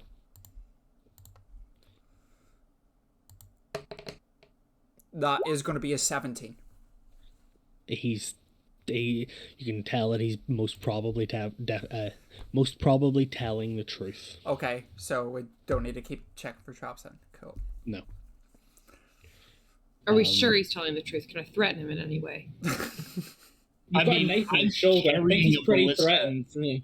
I'm carrying a ballista and fairly intimidating if we Yeah. want to double check. I mean, I don't know. I'm just saying, like, I want to make ballista- sure. The ballista definitely added to him kind of going, "I can see that I'm outnumbered." Yep, that's. I rolled a fairly decent insight check as well. Like, Okay, it's, yeah, it's, yeah. not, it's, Okay, not okay. it's not very likely that he's lying. All right, let's go. Let's do But it. you can see he kind of like he does put his weapons down on the floor, which is like a long sword and a short sword, and he reaches behind his back, and he pulls out a ring of keys, and he holds them out just in front of him to whoever takes them. I'll take them. Can I hold out the trident and drop them on the trident like a coat peg? I will put them onto Kyler's Okay. trident. Excellent. Drazian takes Jingle, them and jingle. As a kind of like show of truce type thing, I like give Kyler a nod and put the keys on the Now trident. go on. Now go on. Get Get out of here. get Yeah. and just like At which point you hear another voice from the further back of the room go, "Boss, are we?" And the guy that you're talking to just goes, "Rook, we're leaving. It's not worth getting killed Leave. over whatever the fuck's in that room." And you can see that from the back, this kind of like little scrawny, white-skinned and like grey-horned tiefling steps forward and goes, "We're just giving up. We're not giving up. We're being smart and taking our lives. Let's go." And the two of them walk away back walks out the front. away. Can I pull my dagger out and be like, I'm gonna need that back, thank you? Like out of his body. Yeah, like out of his body. You do it as he's talking, and it's kind of like, we're not running away. We're taking our lives. Let's go. How much damage did he take? 5. Okay. Yeah, he's fine. I was like, will I do anything about it? Nah, he's fine. Can I go, oh, Tiefling, you got any fun magic items on you? He kind of looks at you shifty. He looks at you shifty, and the obviously the superior of the two individuals goes, "We'll get you another one, lad. It's not worth it. It's only a knife." And the tiefling brings out I need it. This kind of ceremonial looking dagger and hands it over to you. Oh, this is ceremonial. It looks important to you, mate. No, go ahead. I was looking for like rings or gems or something. It's okay, mate. Like it's clearly. Can Lilith steal it? There is a fine red bloodstone gem set in the hilt of this knife. Can Lilith steal this? He's already said I don't want it. Are we really going for like Really? I'm not participating, but I'm not stopping it either. I don't give a fuck. I'll steal it. That's a fucking cool dagger, and I want it. Okay. Fuck him. As you take it, you now have a dagger of venom. If you'd like to add it to your inventory. Nice. Hell fucking yeah, I do. Oh, all right. This ornate curved magical dagger grants you a +1 to attack and damage rolls. You can use an action to coat the blade of this dagger in thick black poison, which lasts for 1 minute or until you hit a creature with the dagger. That's bitchin'. They have to make a Constitution save or take 2d10 poison damage. Oh shit! Yeah, El Clasico, man. Dagger venom. As they walk away, I'm like, it's not really. Look, it was we kill them and take their stuff, or they walk away and they get another one and we take their stuff. The other guy laid down his stuff, so I said, why not we see the other guy lay down his stuff too? You know? I'm gonna walk up and be like, it's okay, Kronk. You did good. Your approval fills me with an amount of ick that I don't like. I feel like I did a bad thing. I now feel. And isn't it fun, Kronk? Isn't it fun? I've walked on at this point and I'm looking for the doors. Yeah. The door's here, right? Willis, remind me to ask you later if the gem in that is necessity for the magic bit, because that is a very nice gem. Had you guys not gotten the keys off of him, you would have had to complete the puzzle in this room. However, as you now have the keys, you just walk up to the door, put the key in the door, and turn the lock. Amazing. What was the? Well, now I gotta know what the puzzle was. Yeah. What? Okay. On the many pillars in this room, you see that there are a number of carved dwarven faces, rigid lines imitating their ancient architecture. Most of them are the same, but there are a couple of them that are different, and the ones that are different, you would need to rotate the pillars so that they faced each other, because all of the dwarves that are the same have closed mouths, but the 3 that were different had open mouths, so you had to make them have a conversation. And I don't know. I'm sorry that we Gordon knotted the fuck out this puzzle. Honestly, it probably saved about an hour and a half of you guys going, what the fuck does the puzzle do? Kronk hugging a pillar and turning it around. Kronk is the pillar. In that case, let's head on up. Yeah. Yep. I'm sticking if I can be basically on the same square as Kyler as possible, because I'm still checking for traps. Are we Scooby doing it? Are we Scooby ganging it? Like you're like, oh, looking over the shoulder. Is that a skeleton? That is not a skeleton. That is a stone statue of a knight. Okay. Yeah, let's go have a look. I'm keeping investigate. If there's a need to make an investigation check at any point, let me know, because I'm just constantly looking for traps here. Okay. I would love to walk up to one of these knights and just kind of like poke it a little bit. Yeah, pretty much what Kyler's doing. Like, look directly in the eye. As you kind of like, you either look them in the eye or you poke them. If you touch them, you notice that they are lighter than they seem, and it doesn't take you long to realize that these are somehow hollowed out stone statues, which is an impressive feat of engineering. Yeah, what the fuck? Are you I hope these are not what I think they are. Are you familiar with the feature 2001 film Shrek? Where he goes to the castle and he puts on the ill-fitting helmet. Can Kronk try to take off the helmet of these little knights and try to just like fit it on his head? As you kind of like you grab it and you're like, okay, these are connected. I don't want to pull too hard. If it's stuck, I don't want to like yank it. Kronk's not too. It's not. I'm just stuck. curious. I'm not angry. I'm curious. It's not stuck per se. You kind of feel it shake and crack as you kind of jostle with it, and it does snap off after a moment of like kind of gently, not gently, but like without much force, kind of going. And you put it on your head, and you do just now kind of look like a TF2 heavy character. Sensational. Just the ballista and the hat. Can I make an investigate? Yeah. Sorry, go ahead. Okay. I was gonna look at the papers here. Yeah, that's what I was gonna do. Look at the papers in the book on the table. Yeah. As you look at the papers and the book on the table, they seem to be. The papers seem to be a number of what to the untrained eye would seem like scientific writings, but they're mathematical, magical formulas. Mm-hmm. They're dictating how certain runic structures and glyphs hold different energies better. At what level do they hold those energies? Straight into the bag. Yeah, the conductivity of certain kinds of crystals. What bag? We don't have Geraldine. We all have bags. I have my satchel with me. They're going straight into my satchel. Okay, great. Is it Udices? You don't know if they're Udices, but they do seem more anything that's on that table that looks, if that book as well looks remotely related to all this, I'm taking all of it as evidence to give to Professor Udice.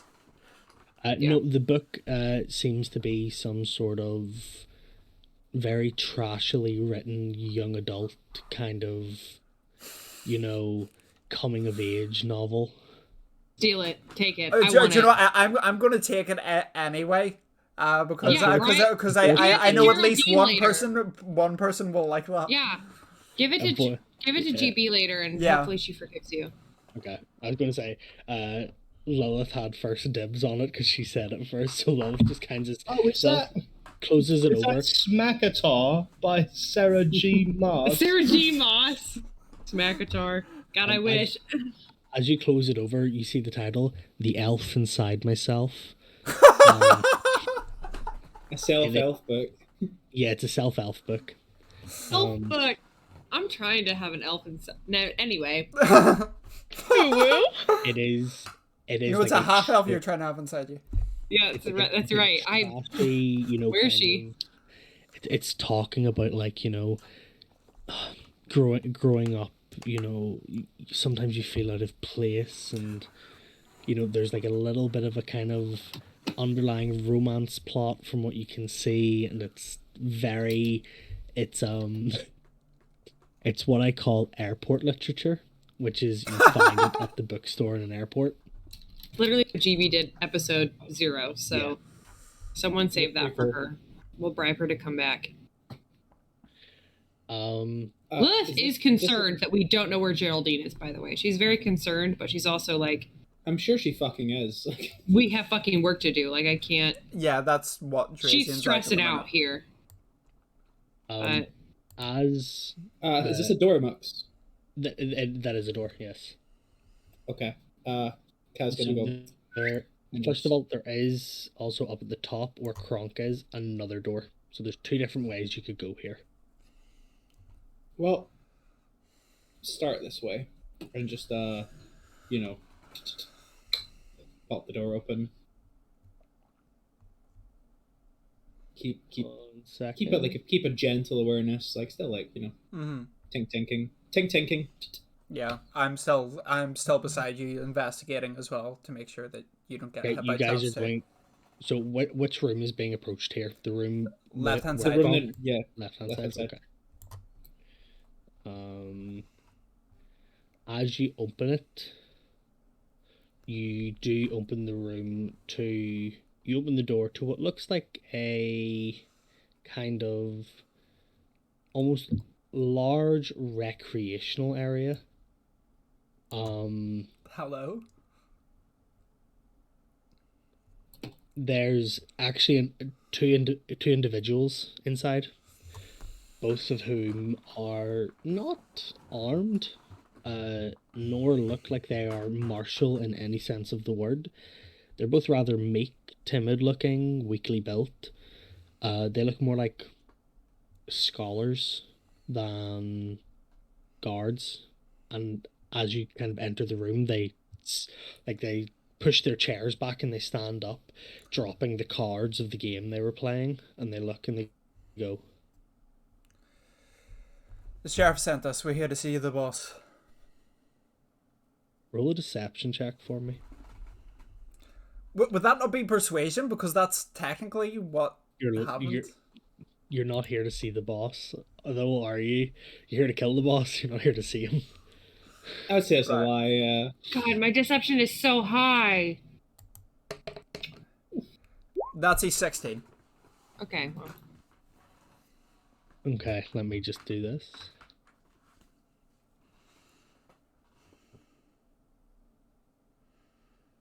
They look at you and they kind of look between each other. And they turn, one of them turns his head back to you. I don't think the boss would be sending someone like you to retrieve whatever he currently is working on, especially since he ran through here about 20 minutes ago in a panic. Alright, question number 1. Do you want to live? Roll an intimidation check for me. Yeah. Can I assist him? Because I'm just going to spark up my left hand. Yeah, go ahead. Well, so do I get advantage with the help then? Mm-hmm. Okay. Yeah. Okay, yeah, thank God, because that's an 8. And that's going to be, again, a 16, so... They kind of, once again, they look between each other and they look at you and they go, it's 2 on 2. We know this place better than you do. 2 on 2? At this point, they hear your voice. Yeah, I was like... You guys haven't stepped through the doorway yet, or at least you haven't told me that you have. No, I'm gonna go 2 on 2 from, like, behind the wall. They kind of look between each other. Geraldine, where are you at this point? I was hoping they would step into that room, but no one has yet, so I'm still, like, hanging back here. Which room? I was hoping they would go into this room. Oh, but... the party is into that room? At this point, I think Kyler may have stepped in the doorway. Yeah, we're like in the doorway. Yeah, you would need to be in the doorway to be talking to these guys. Mm-hmm. Yeah, I'm not quite. I'm still here. Kronk is still up. He isn't super concerned about anything. Kronk's still up, kind of moseying around this other door with his ballista. Okay. And his goofy hat. Kronk is pointing at the door in case anybody comes through. He hears some voices, but they're not like yelling or shouting or like bolts of fire or anything. So he's like, nah, I don't want to open the door, but I'll just chill here for right now until they're busy. He's maybe taking the visor on the helmet and putting it up and down, seeing what he can see out of it, you know. Okay. But so, Geraldine, now that the party is in there, do you do anything? Not yet. I'm gonna stay in this, the smaller room that I'm still in. Okay, not a problem. For what it's worth, Kronk would not be paying much attention. Yeah, that's fair.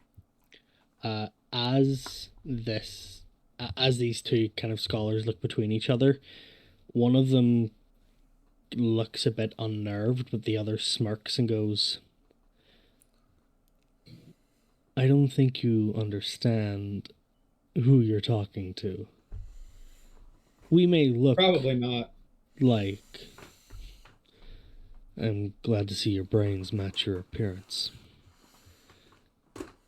We may look like simple scholars for hire.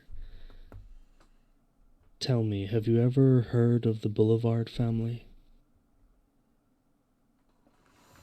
Can I hear all of this? You can. Okay. They're, We're familiar. Well, if you're familiar, then you'll know of their extensive funds. And one of the ways that they make those funds is a research and development division of their business. And I'm quite high up in the regards of that certain department. If I was to go missing or hurt, they know where I am. And they would come hunt you down. So my question to you is, do you want to live? Can I do an insight and a history, please? Yeah, go ahead. I mean, they're pretty low rolls. I'll be real with you, but like I feel like I have to try, don't I? Yeah. Insight's gonna be a nat 1. Let's do this.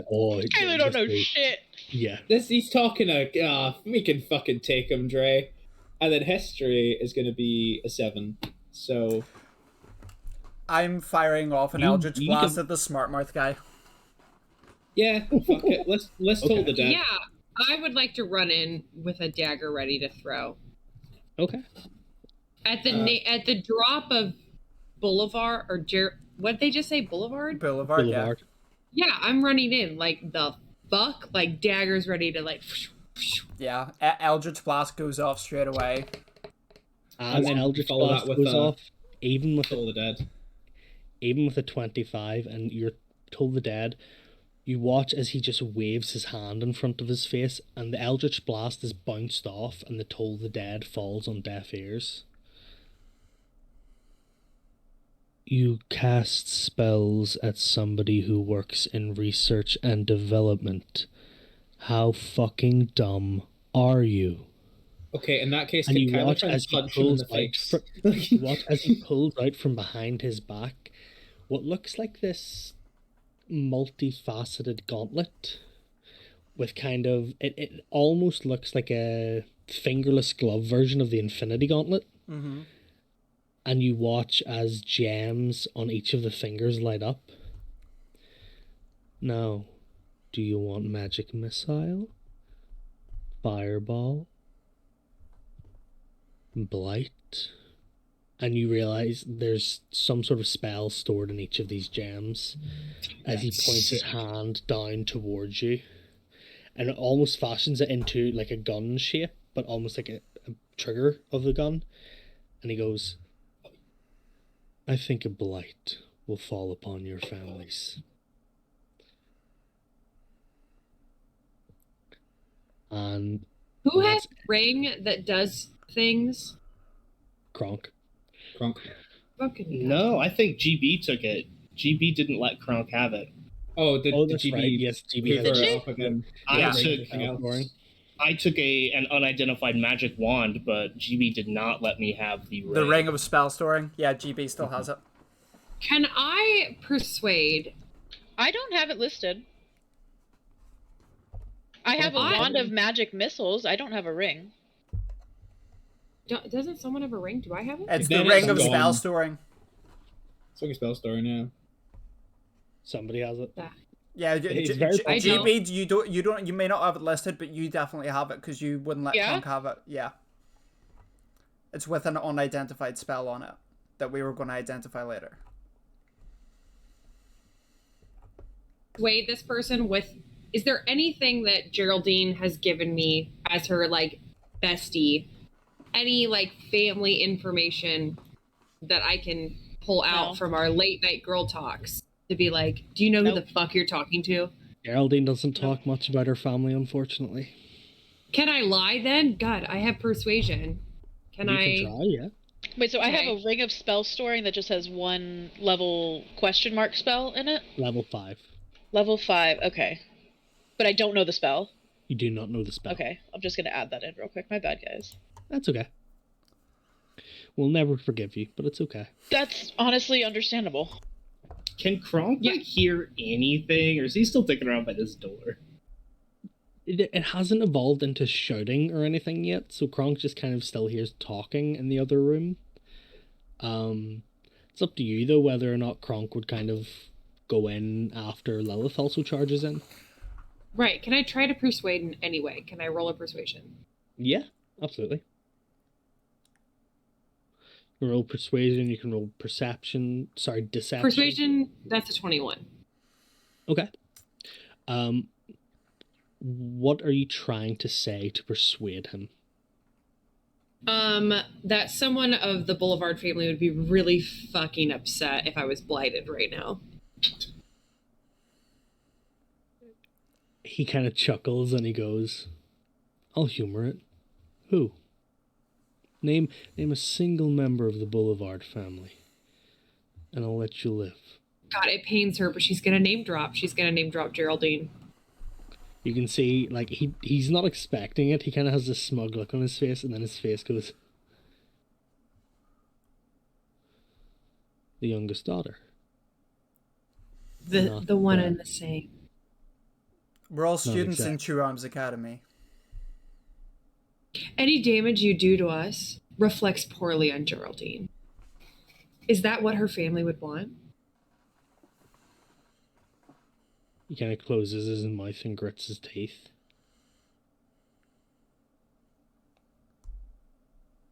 I see the black sheep has found a new herd.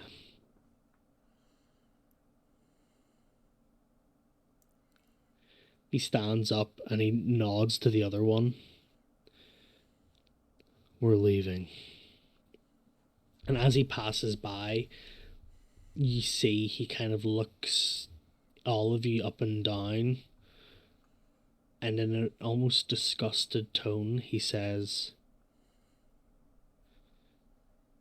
you seem like the kind she would befriend, and walks away. Geraldine, he does walk past you. Can I trip him? Yeah, you trip him, and he doesn't fall on his face, but it looks like, you know, when you trip on a flat surface and it's really embarrassing. That's kind of what it looks like, and he like fixes himself, and he looks directly at you, but like through you, because he does not see you. But he's like, so Kronk, I imagine, sees that, right? Oh, Kronk sees that, yeah. Oh, hey man, do you need a hand? I imagine we kind of let you live back there. Do you need kind of a hand out of here? I don't want you tripping over any flat surfaces. There's some pressure plates out there. We want to make sure that you make it out safe. You gonna be okay, buddy? A normally nice gesture, which is severely impacted by the fact that you turn around wielding a ballista and a stone knight helmet. Hey mate, you need any help?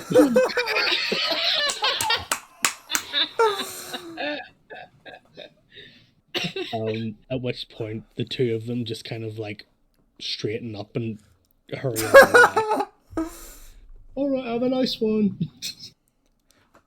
Kyler looks oddly consternated for Kyler. Like the usual, like, you know, vapid smile is kind of like It's like if you've ever watched a 3-year-old try and do like one of those like things at like a doctor's office that like the beads move along a rail. It's that kind of expression. Like it's just quite a simple connection, but like he's struggling. He's just thinking to himself. And could Kyler go and have a look at these books and just have a look at like the titles on the spine? I'm going to do the same. Could I the group? Is this why Geraldine isn't here? Maybe. We don't know. We don't know anything about Geraldine's family. You know, one of the alumnus did say something about an R&D department. And they're into some shady shit. Like I'm talking abduction and all kinds, man. I'm just gonna keep it like it's almost like the thoughts there, but it's kind of a rumor, and also really difficult to actually kind of say, like what the rumor is. It's like approaching a difficult topic and just kind of letting it hang there, like I don't know, and continues scanning like the spines of the books and stuff. Look, we'll talk about this and find Geraldine as soon as we get out of here. Let's get out. Let's find these mimics and this artifact and get out of here sooner rather than later. I don't like this. I don't like this at all. Agreed.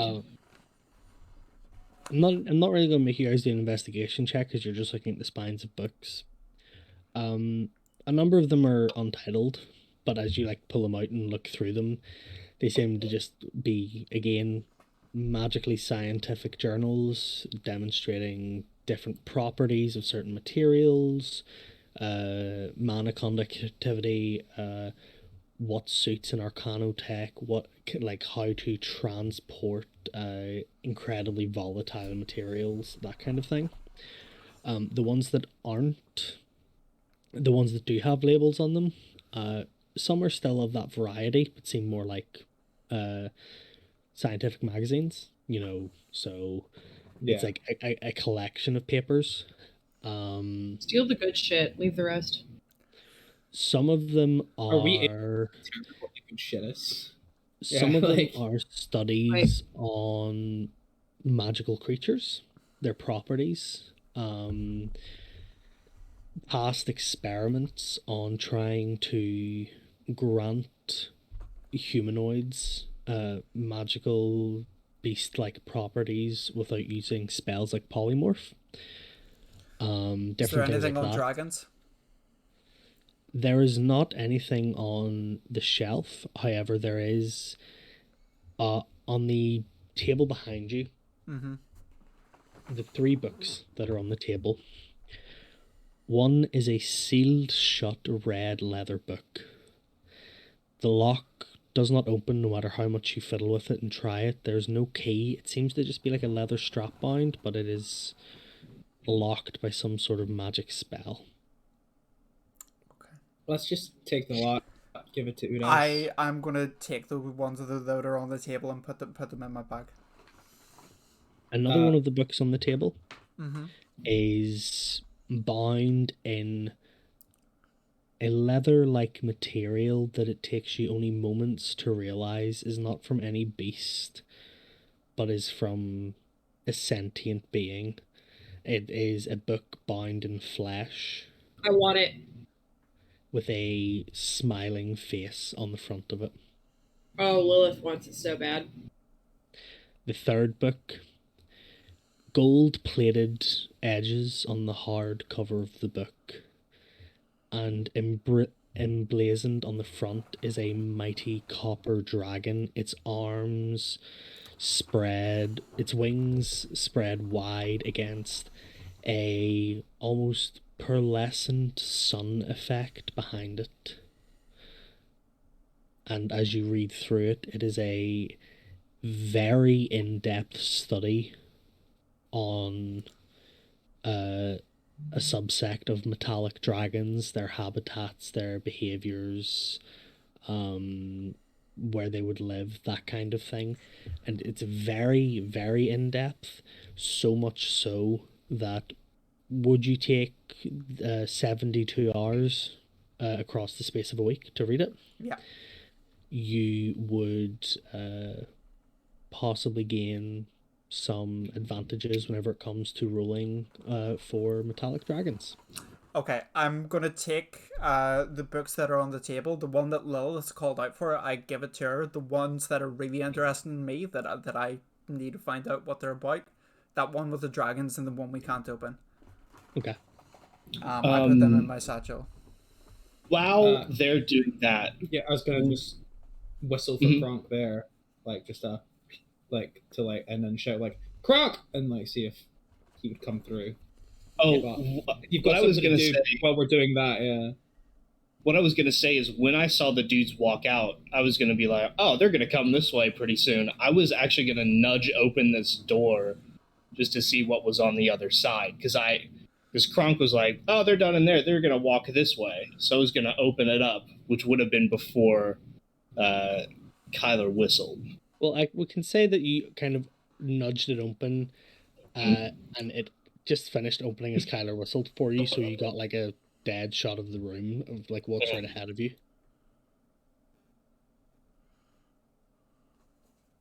And if you venture further into the room, you'll see more. Okay.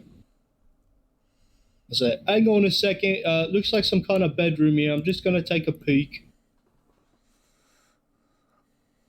So I'll go.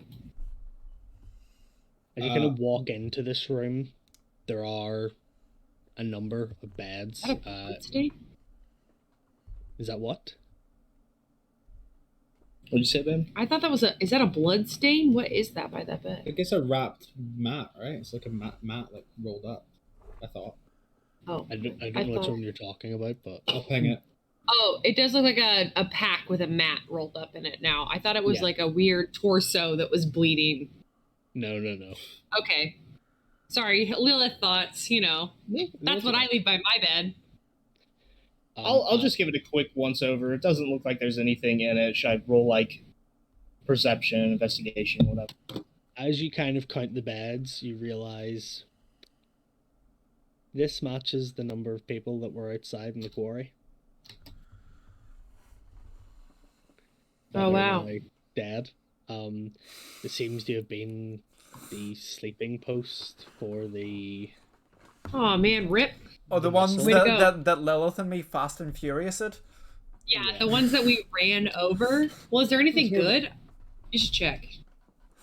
Kronk kind of thinks about that for a second. Does he feel bad? Kronk kind of sets the ballista by the door and goes and maybe takes a sec to take a look at some of the belongings here. Go ahead and roll an investigation check for me, Kronk. Sure.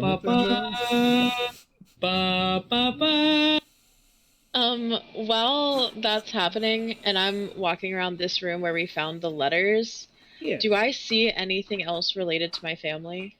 Or like, do I see any drawers that like might have something family related? You don't see anything in this smaller room, no. Okay. Can I go into the larger room and look around for family things? As you look around, you do see a number of journals that are published from your family's kind of one of the different sides of your family's business. You see one book in particular catches your eye, and it is this kind of green leather stained book that is seemingly normal to anybody else, but as you open the pages and look through it, if you want to do that, to everybody else it will appear like there's just a floating book in the room, so it's up to you. Or if you want to drop your invisibility at this point. No, I'm gonna make a note of it, and once the room empties, I want to look through it. I want to keep the invisibility for a little longer. Okay, no problem. Kyler's just gonna like whistle Dre and Lilith and be like, I think we check back before going deeper in. It just makes the most sense. Yeah, agreed. First, just very quickly, Kronk. The bags have clothes and some other stuff, but there's no gems. It doesn't interest you. Kronk wasn't really looking for like gems or anything. He was kind of a photo with a loved one and a family member Yeah, with a right, note yeah. on the other Letters to side. their families. Yeah, Kronk was maybe a letter from a like, pregnant woman, like, I can't wait for you to return. Yeah, that's kind of what Kronk was. Maybe Kronk was trying to identify maybe the two people that were left alive, Rip. seeing if they were, gonna be all right. Maybe identify if they were good people. I don't know. He maybe feels a little bad realizing that they were, real people. Unfortunately, with the 7, you don't find any information that would point to any of this. There's just clothes and some little trinkets. But nothing that you catch would have any sentimental value. All right, Kronk takes off the helmet, just kind of leaves it there. He's not really having Kronk a ton has of gone fun. from. Yeah, he goes. Quonk. He grabs the ballista. Puts his helmet, takes a knee. He grabs the ballista because he's not gonna waste that. Whoa. Oh, sorry. And he heads out. Yeah. He probably meets these guys by the door, right? Okay. Is just this thing here? Is it like javelins and stuff? Is there anything good? Yeah. Sorry, 1 second. Who's winning the backgammon game? Backgammon, is that where we're at? Ooh, is it our dessert intermission? It's cum cake. I heard cum cake, and I was like, ooh, Hello? Fuck yeah. I'm trying to get that cum cake. Y'all know what I mean? Whoa! Guys are so cute. Yeah, it's chocolate cake, and is that the custard or is that icing? It's cum, Mux. It's cum. It's cum cake. It's cum cake. Welcome to the cum zone. Welcome to the cum zone. Only cum To anime cum girl. zone. I think it's highway, actually. Highway to the cum zone. I was just looking at the board game and I was like, I reckon Kyler's like really, really good at like Connect 4. Teddy's in the doorway. Teddy's in the doorway. Let's go! Let's go. We win these. We win these. Yeah. Kyle's really gonna Connect 4, and he's like, oh. Yeah. There's no Connect 4, and Kyle's like, That's what I'm saying. Like, what is that? What is that? Chess? What are those little colored It's a pieces? weird looking chessboard, it has to be said. It's like wavy. Yeah, it's not chess, really. I don't know what that is. Kronk comes to the doorway, goes, nothing of use. What's this thing in the corner that looks like a giant fan rotating at the bottom of a well? Is it, right? Yeah, it's a cooking pot. We've played enough Skyrim to know what that is. Yeah, and just checking. These I've played a lot of Skyrim. I didn't recognize it either. It looks like a chasm. There's like a rotating fan. Yeah, like I thought you it was fall like into some it, kind you're of like sword pit or something. I a was sword like, pit. Sword Yeah. pit. Those are a number of spears that are kind of wrapped up in the wall. They're not like throwing javelins in. No, they're like holding spears. They can be used as throwing javelins, but they're like built like spears. which would do more damage, a ballista bolt or a spear inserted into a ballista? Yeah, they wouldn't. Spear inserted into have a to ballista. carry them Yeah. as a spear. Do you think that kilogram of Kronk steel or could a kilogram of slowly feathers? undo the ballista bolt, set it down, and put the spear in the ballista? Mm-hmm. Excellent. I will be doing that. Grab a few. I think Mux is probably only gonna let me have one shot with the ballista. Yeah. A spear, you can use a spear, but it will break the ballista. If you had one shot. Well, I don't know. If you Make it count. I was gonna say you only got one shot. Do not miss this chance.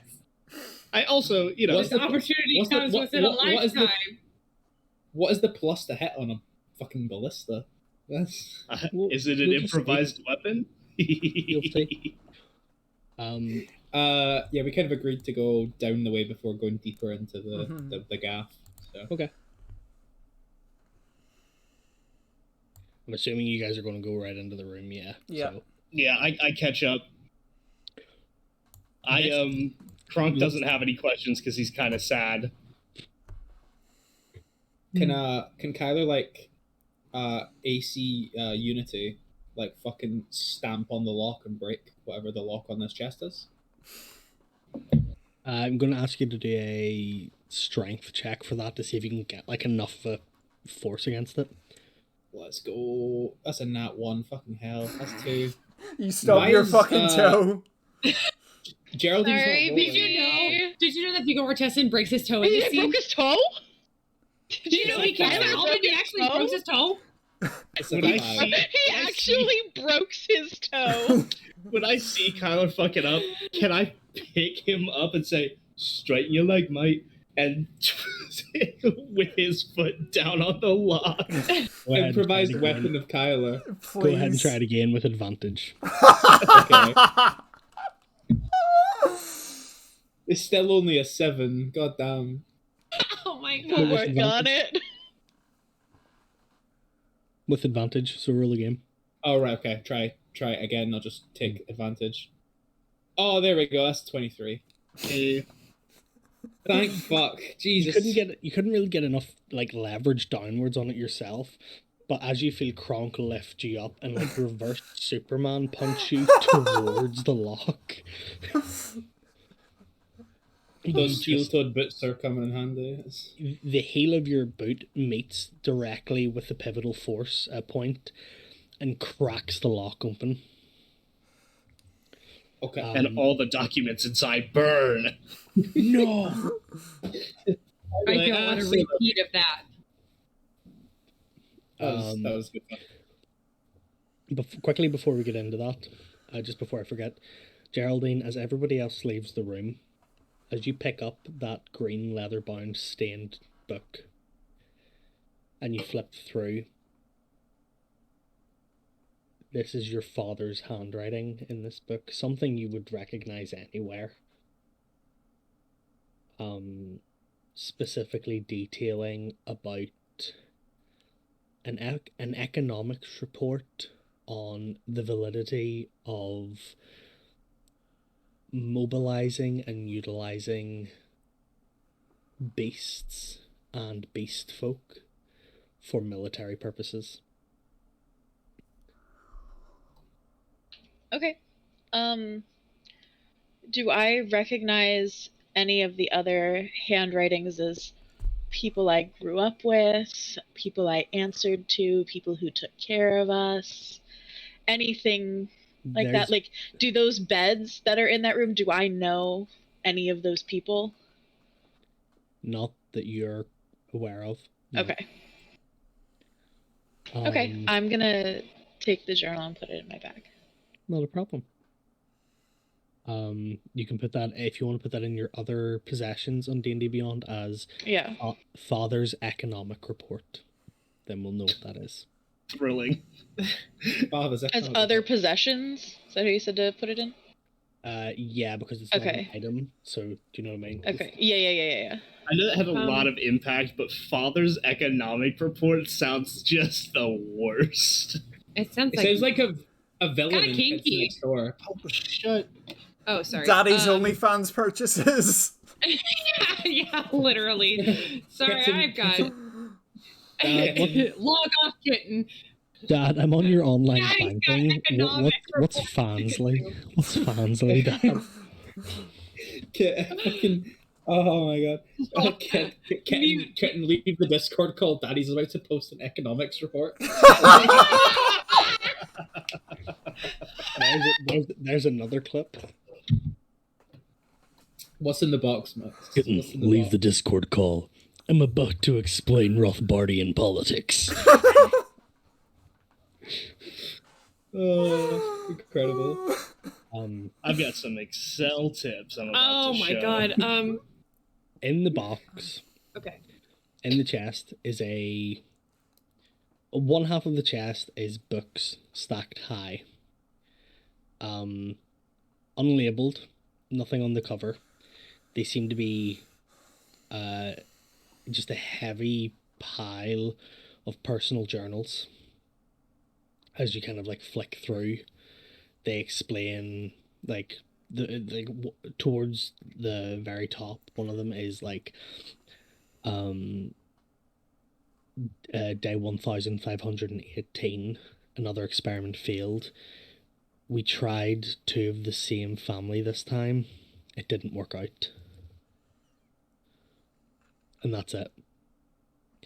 Day 1583. A partial success.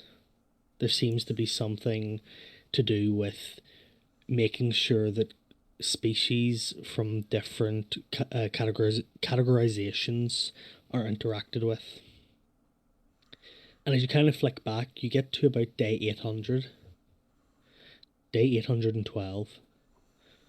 A riling success today. We took an infectious undead and a mimic.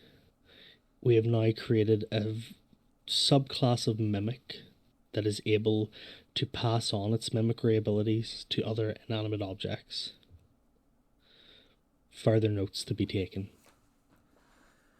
Bingo. And there just seems to be a log of experiments. You were all read that very dramatically by Mux. It was wonderful, but like the characters are currently having this read to them by Kyler. I have to stress. Like, day 812. Day 812, and commons like Kyler's like 4 Day times. 8. Day 800 812. Yeah, 812. Like yeah. You're doing great, Kyler. Kyler, can I Thanks, have those? I'll put them in with the rest of them so that we can give them to you guys. I think we should just leave them in the box for easy transport out. Like we're coming back, right? Well, it's just documents, isn't it? Yeah. No, it's like hundreds of journals. Oh, it's hundreds of journals. Well, not hundreds, but dozens. You see the one that detailed that part, that detailed that part about the mimic. Can I take that one specifically and put it into the bag? Yeah, sure, absolutely. What was on the other side? Because you said 1/2. The other side is a pair of fine boots and a very well maintained small ornate box. Can we have a look? You can. How ornate? Gems ornate?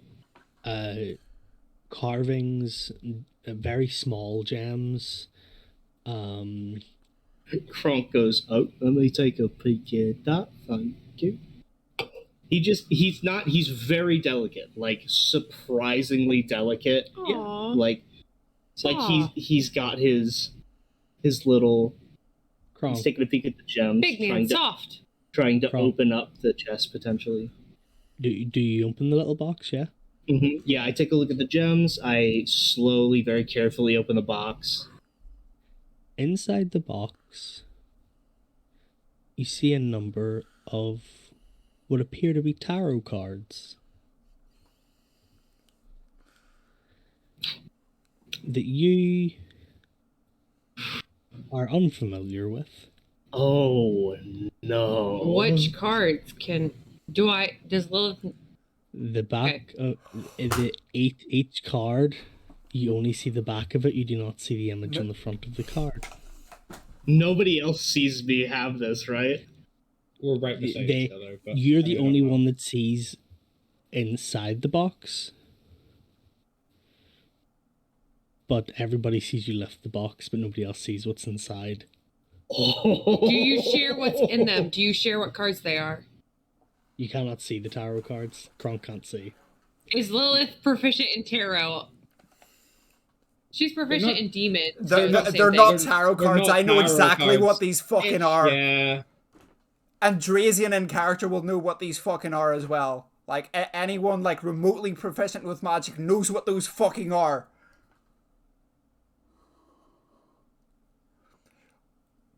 Kronk is going to reach in and pull out the deck.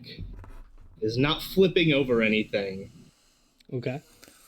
And take a look just kind of inside the box. It's it's a finely ornate box, a kind of a velveteen inside. Other than the cards that were in, there's nothing there. Can I guys. Do I see this at this point? Do I see him lift out these cards? Well, hang on. Oh, hey guys, I found a nice deck of playing cards. We can play these right when we get back. Take a peek at this. Dude. Why are you yelling dude at me? I set him back down. But why are you yelling at me? Mox, would I be able to tell straight away that that's a deck of many things? You can tell that this is a deck. I think you can infer from context, yeah. Yeah. Okay. There are only 4 cards in this deck of many things. This is not a full. This is not no 4. This is not a full deck of many things. There's only 4 left. There's only 4 left, which implies that these have either been used, or this was not a finished deck. Kronk, I'm gonna need you to put those cards away, and whatever you do, do not look at them.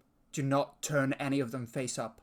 They are very dangerous magic items that if you pick the wrong one and you don't know what those cards are, they could kill you or worse. And at this point, you've never seen Drazian look this fucking concerned before. He is fearing for your life right now. He is shaking. You gotta give those to Udice, man. Yeah, we can't even destroy them. No, we need to get these out of here and give them to Udice. Kylo's right. I love the look on Alaska's face. Where Alaska's just like, they're tarot cards. I don't. I know. I'm just like. I mean, guys, let's flip them.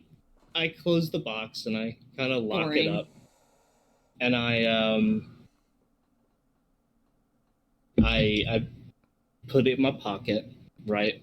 Like, I kind of want to keep them. You say they're fun little magic cards. No, they're not fun. They are not fun. They can kill you. They can kill you. They can send you to another dimension where you will be locked in eternal torment forever. They can raise you from existence.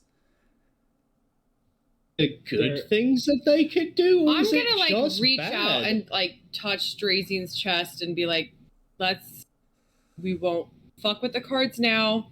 No one is gonna look at them. Let's save them for later. This is clearly not something we need to be focused on at this moment. Is this wild magic? Is this what this is called? Yes. Yeah. I've always been curious about wild magic. Kronk, you know I have. Kronk, I am not fucking around here. You could die. Why does everybody always want to stop me from doing fun things? You take the These are not fun things. Me? These are not fun things, Kronk. These could kill you. It's called risk reward.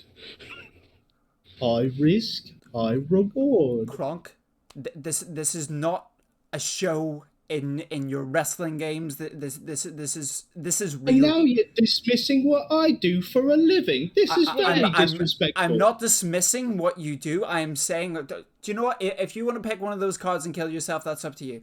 I've warned you. That's all I can do. Kronk, my dude.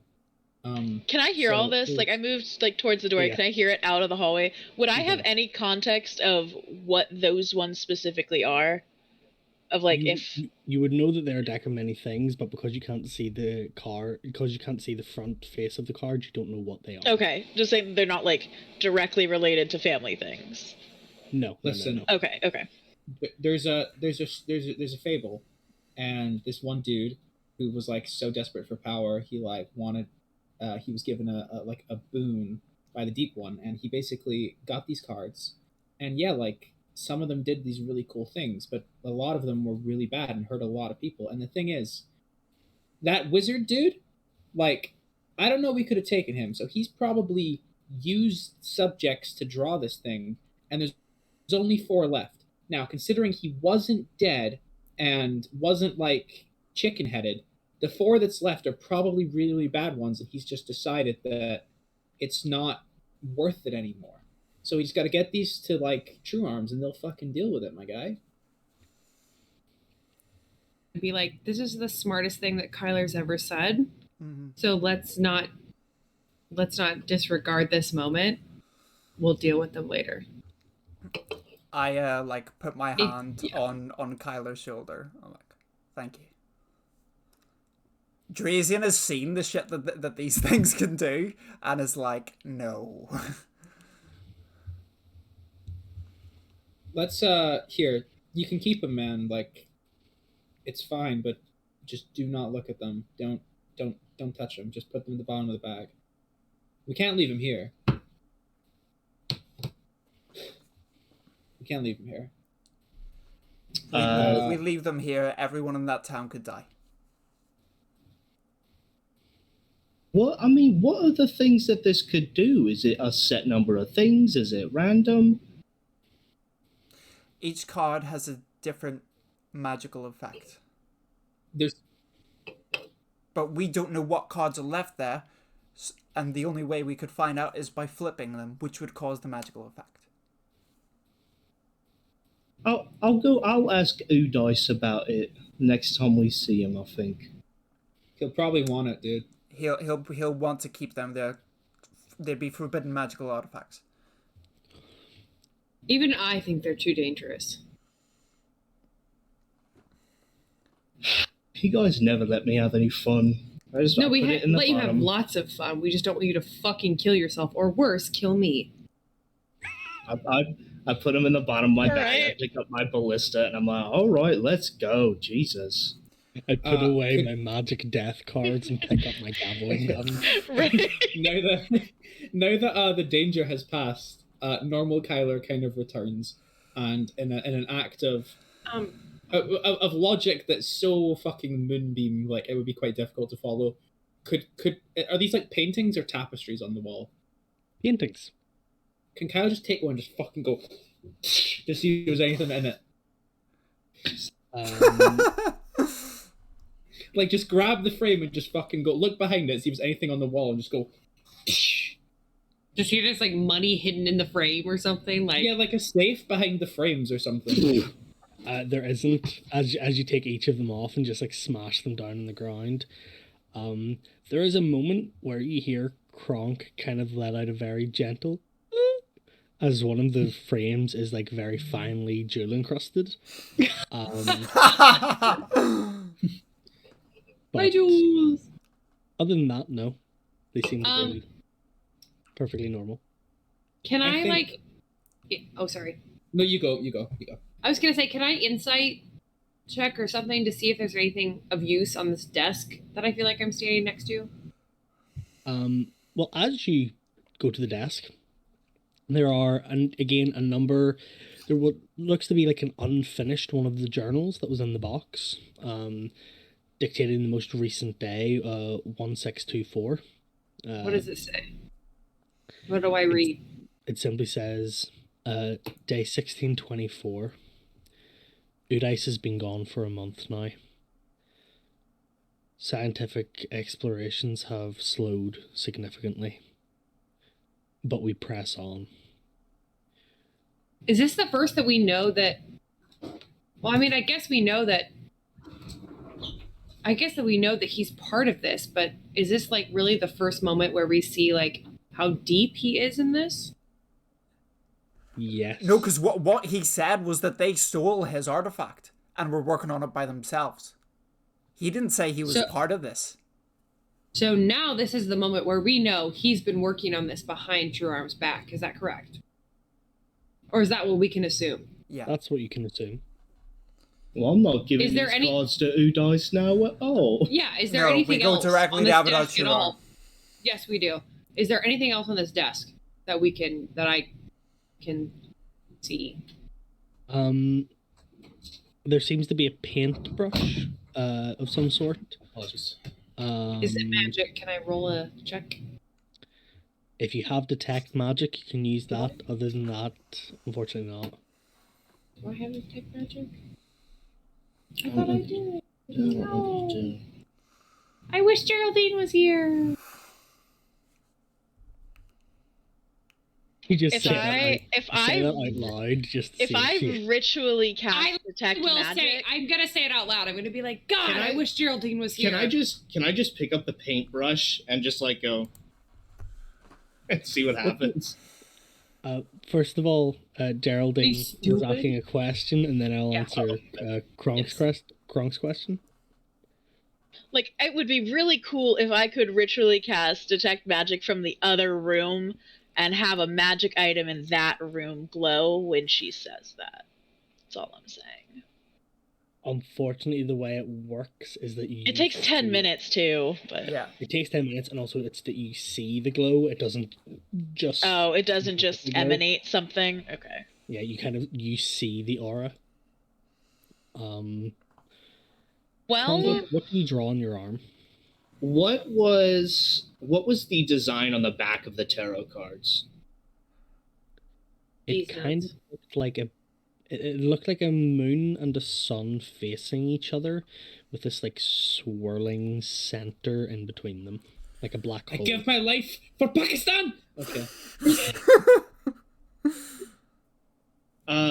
Kronk does his best. He's not much of an artist. He likes doing jewelry, and he can sew to a point, but like actually like drawing he's not great at, and so he draws a little sun, and then he makes a little crescent moon, and then he draws a hole with some like to try to make a little void thing.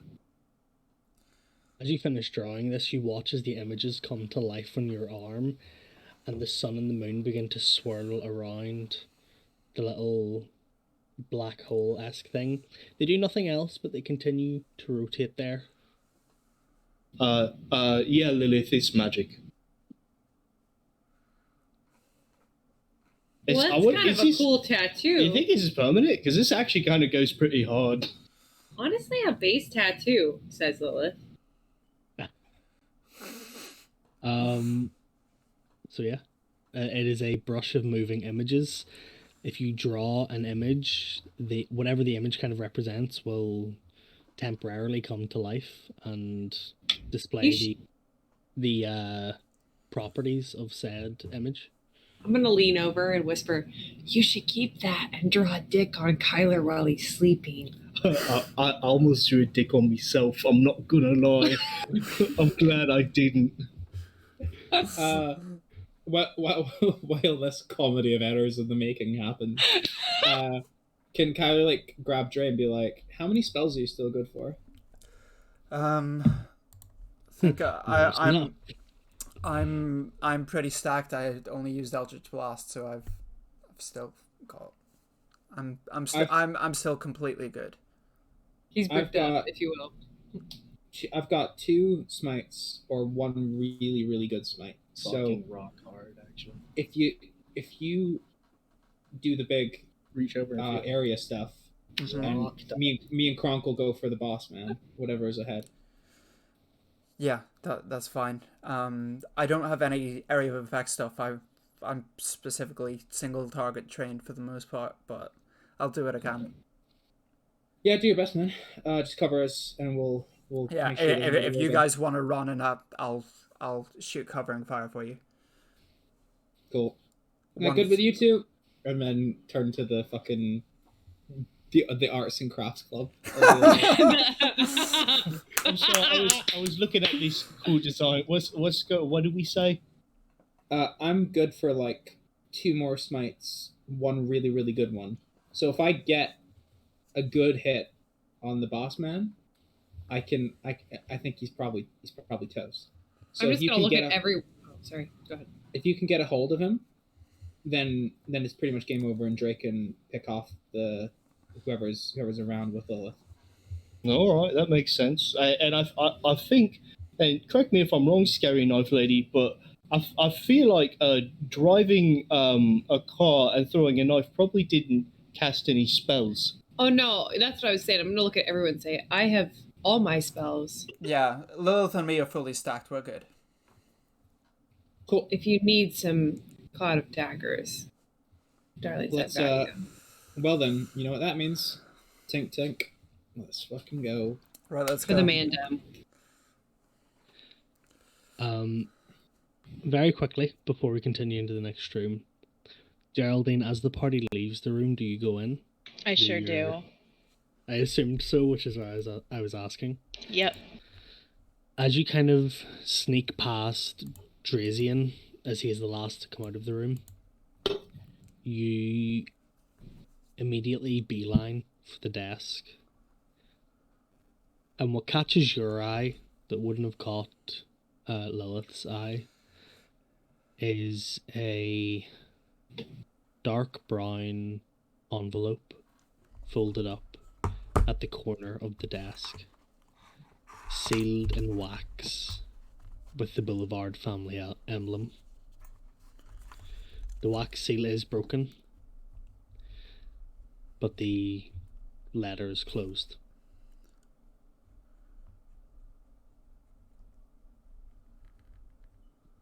Can I tell without casting Detect Magic if there's something about on it, or can I just read the letter? Sorry, Darcy has just reminded me to take my don't off yourself pills. Ooh, good call. Good call. Yeah, everybody, med check. Don't kill yourself, sweeties, is it's called. Don't kill yourself, baby. You're so sexy. Honestly, Damn. seriously, just found out about racism. That shit sucks. You're too sexy to kill yourself, babe. That is a reminder for 1 hour to take antidepressants. I do think, like, you know, like, have you guys, like, do you ever guys look at, like, memes and stuff and think, oh, that's my character? All the time. Like, see the meme that's like, oh, I just heard about racism, damn, that shit sucks, is like totally Kyler. Like, damn, I heard about racism, sucks. Man. That's not cool. Knock it off, guys. Like, knock it off, he says. I am a building. Don't be building. And don't be racist. I am a building. Don't be building. I am a racist. Don't clip that. Don't say that. Clip the ship. Just clip the second that I said that and be like, confirmed. Little Alaska. We all know my favorite movie, okay? Thank you. What is your favorite No, I can't. No, Cass, no. Blazing Saddles. Yeah. Saddles. It is Blazing Saddles, actually. Look, if even I caught myself, it's a bad joke. Yeah. That's what you gotta know, okay? If I thought it was too much, please put it in the chat. Put it in the Discord. Oh, okay. Geraldine, so sorry. Were you asking me, would you know what it is without having to open it? Yeah. You've seen these a few times before, and you're kind of aware of generally, like, the different forms of communications that your family would have. This specifically is an invoice. You don't know what for without opening it, but you can tell that this is some sort of invoice for services rendered. Seemingly non-magical? Like, would I know if this was something that was like... No, this is a completely mundane object. Oh, then yeah, I would like to read it. And I would like to insight to see if it's been tampered with? Yeah, go ahead. It would be investigation, not insight. Investigation, okay. Because you're, like, looking closely for errors. 13. There's no errors and no tampering as far as you can see.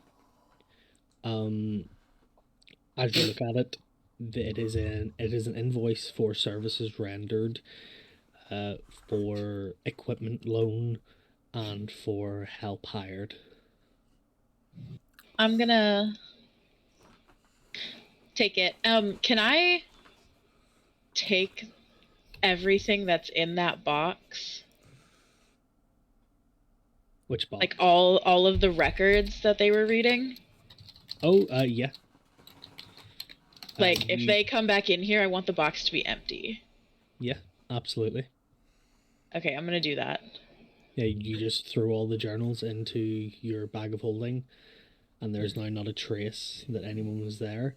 By the way, the pair of boots, who picked them up?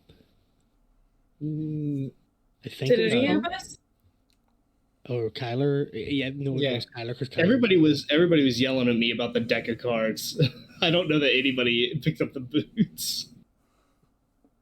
Kyle did pick them up, like, to move them and stuff. Yeah. So if there's any, if they suddenly sprouted wings, Kyler would probably have kept them. I'll say that, but like no, didn't like take them or whatever. So are they still there? Yeah, they must still be there, so you can pick them up if you would sure, like to. I'll just toss them in the bag. Okay. Are there any drawers or anything else I can look through that they didn't? Specifically looking for like family exclusive things, I suppose. Not that or like correspondence. No. Are there drawers? There are drawers, but they seem to mostly just be kind of writing utensils. Like the journal that didn't have a key. Like, are we to understand it's like a magical unlock and not like there's an unlock mechanism somewhere else? Yeah, no, it's okay. It seems to be completely like any physical force does not open. It's kind of like the only way I can say it is like a leather bootstrap. Was that the one that I picked up earlier?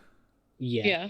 It's that kind of closing mechanism where it's like the little like buckle and you put the leather through and then down and there's like a little metal pin that you put through a hole. Yeah.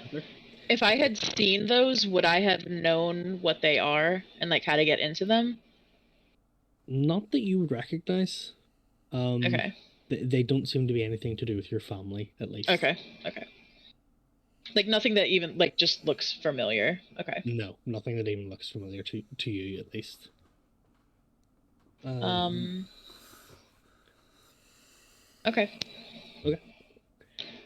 Then I will leave the room. I assume you guys are then continuing into this next room? Yeah. Yeah. God, I'm so sorry. Geraldine was like investigating and acting her wee heart out and we were shitposting. I'm so sorry. I read it. I think you guys are just bad people. Like, it's that simple. Like, I understand the dark humor, but I was gonna leave it there. We have 20 people watching us right now, and you guys yeah. I think this is our most watched stream, and I'm not going to say it's all because I've been advertising on Omegle, but like, it's definitely a... I also had some pretty cool people actually promote. Yeah, you had a pretty big endorsement, am I right? Nix is here. Hello, Nix. But there was also the fact that like Katie DeMatteis, who's a very cool D&D person that I know, who's quite prominent in certain circles, she like shared that we were streaming. So I know you're not watching right now, Katie, but I love you. You watch the VODs. This is dedicated to you. Indeed. Mwah. Yeah, Katie and Ben are amazing, and we love them. Yes, you guys the room? Are currently in this room. What is this? Looks like a bathhouse.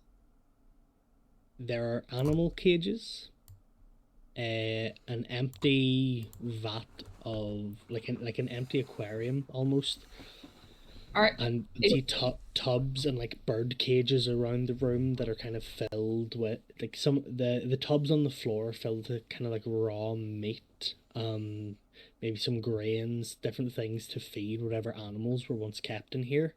They're all empty, is that right? They are all currently empty.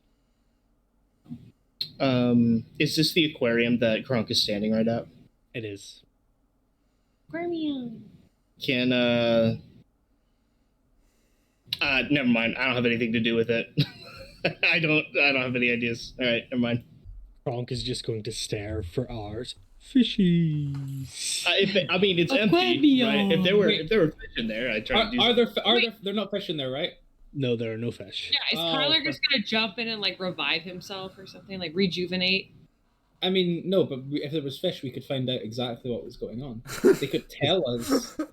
Kyler's literally Aquaman. Kyler can talk to fish. Okay. Oh, like any creature with an innate swimming speed, Kyler can talk to. That's a fun little fact. I don't know. Turtles can swim pretty fast. Yeah, Kyler can talk to turtles. And sharks. That's hot. And dolphins. I don't think they have anything nice to say, but... Well, you would be surprised if it took time to fucking learn about them. Oh my god. Deep. I didn't think that was RP, but then it was.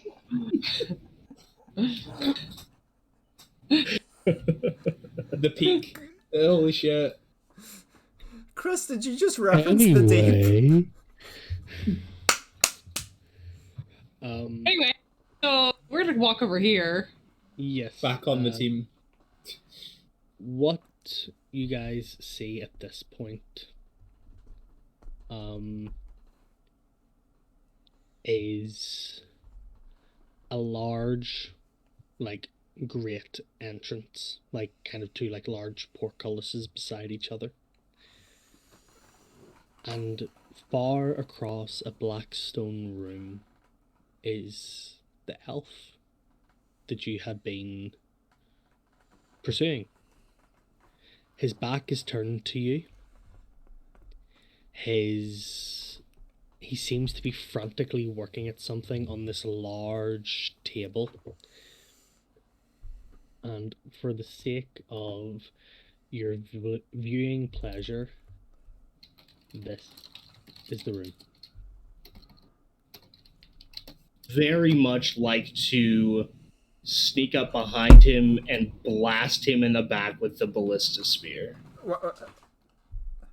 Mux, very quickly, do I recognize that sigil that's on the fucking floor?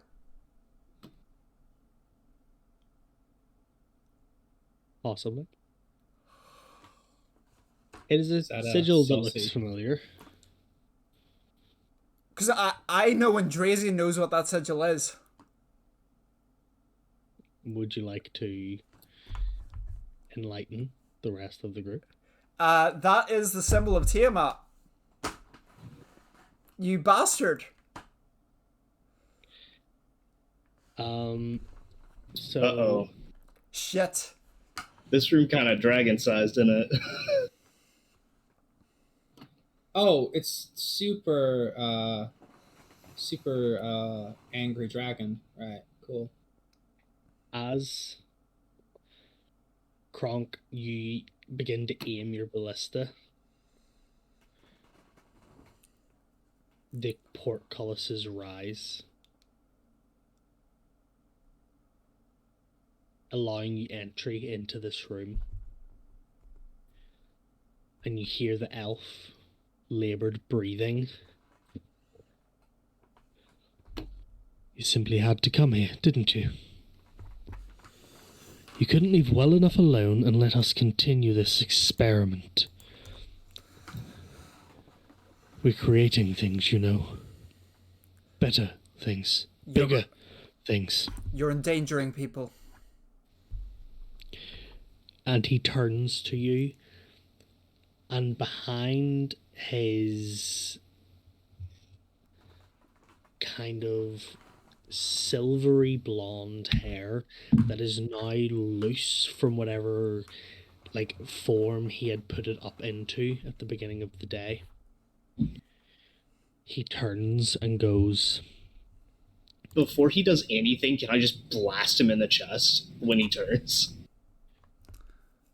Yeah, go ahead and make... No monologuing for this villain. I'm tired of him escaping. I'm tired of being told that I'm not allowed to do fun things with magic. I'm tired of not knowing what's going on. I'm just gonna shoot him in the chest with a ballista bolt spear, dude. Fuck him up, Kronk. Go ahead and roll a d20 and add your dexterity modifier. Alright, you got it. So that's just a dexterity. Are you that close as well? Did you just like walk up to like go... Yeah, I just want to walk up and shoot him, dude. I imagine that's just a dexterity roll then, right? 15. It's enough to hit him. Hey, nice. If you would like to roll 3d12 for your damage. I would love to. Thank you. Insane. Yo? God, I've never seen anything hotter. 1, 2, 3. D12. Just saying, it could be a 3 total. It's not. It's an 18. Yes! That'll do, Donkey. That'll do.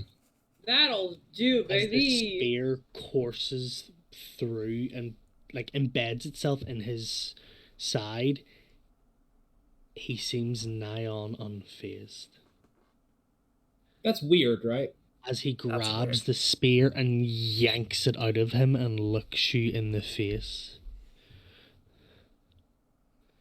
This is the hubris that you have brought. This is what we say is the pinnacle of creation, mortal kind. Stupidity and violence. Tell me, have you ever looked upon the face of a god? Have you ever stared into oblivion and had it stare back at you? What about raging fires that consume souls and lives, torrent oceans darker than any void could ever be?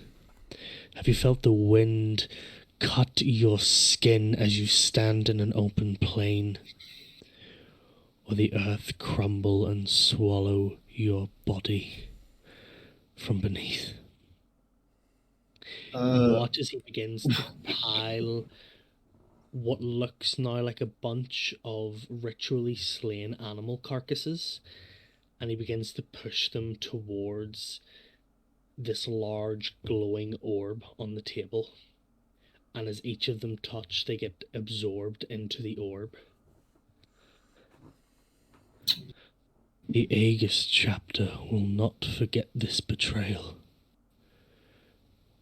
nor will you forget the mark that I will leave upon you. And as he kind of like looks at the wound that is gushing blood, he falls back, his hand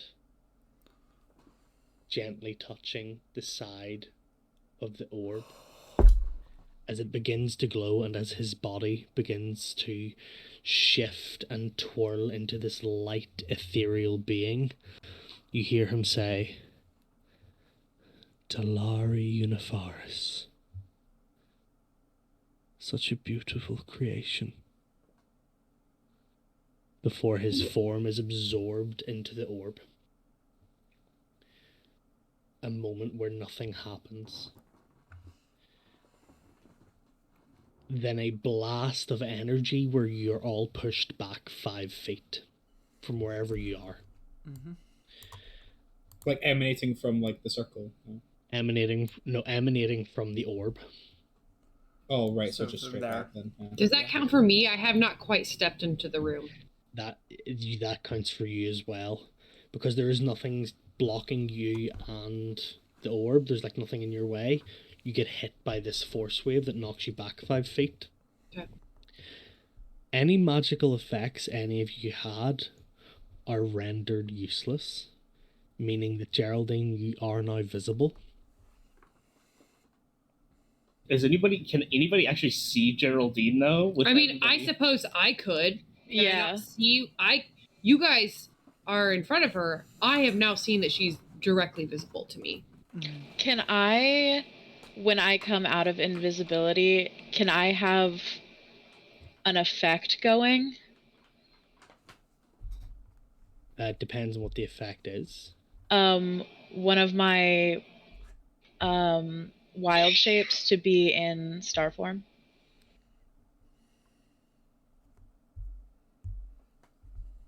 Can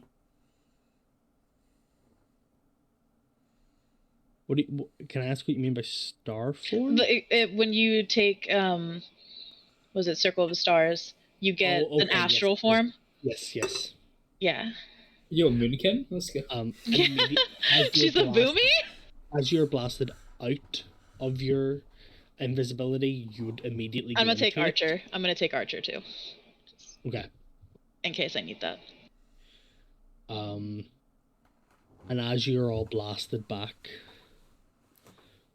you watch as this coalescing mist pours forth from the orb and goes onto the ground. You watch as the 2 large shattering black crystals and the 1 large blue crystal behind the altar begin to spark, and these kind of like a dark energy electricity begins to jump between them and the orb, and you watch as the mist that pours forth from the orb also begins to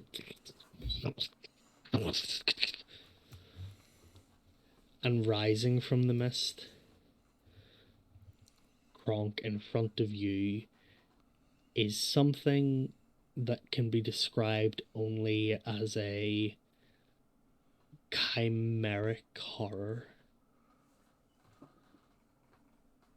As this large, you watch first as it is the form of the top half of the elf rises, but the face of vapid, emotionless, the eyes bloodshot and staring at you, followed by a scorpion's tail attached to a winged lion-like body, as this, what can only be described as a chimera, rises from the mist and stares at all of you. And the elf simply looks at you all, and where once was life and intelligence behind their eyes, there is nothing now, but the mouth still speaks in this distorted, multifaceted voice that speaks out. The Aegis chapter shall not forget this betrayal. The Aegis chapter shall not forget this betrayal. The Aegis chapter shall not forget this betrayal. And if everybody would like to roll initiative, please. Can I ask real fast what was before the elf transformed? What did he say? The same thing he's saying now, I think, right? No, it was something in a different language. He said Talari Unifaris. What language is that? Does anyone know? Do I recognize that at all? Do I? Neither of us recognize it. Primordial, abyssal, deep speech, Aquan? Nope. Demonic? Incantation. Yeah. Infernal, I mean? Probably not Nope. giant. Okay, well, okay. I just wanted to know. I just didn't know if any of us recognized it. Did Eli hit a fucking nat 1 on the initiative? Yeah, I did. Oh, wait. How do I... Oh. GB got a 2, so we're back in business, baby. She's back. Let's go. I got a 5 total. I got a 5 total. Let's go. First in Hot the girls, we initiative win order, this. I don't know if it pops up for you guys there, but Yep. first in the initiative order is Kronk. Thank God I didn't carry over Uriel's initiative. Goals, dude. Uriel. Uriel Sabrath and always going last. Until it counted. He's a kill stealer, that's why. The second brother is blind. I'm never gonna say a banger is as good as that with That Kronk, one was pretty fucking fire. Okay, so I don't have a spell list with this guy. Just punch. Awesome. Love it. The half Nelson. But hopefully this will be the chance for you to see the difference now in Kronk. Yeah, I'm super excited actually because Kronk's character sheet got changed, and I'm really excited to check it out. Can Lilith run to the Infernal's room? Should we take like a pea snack break before we?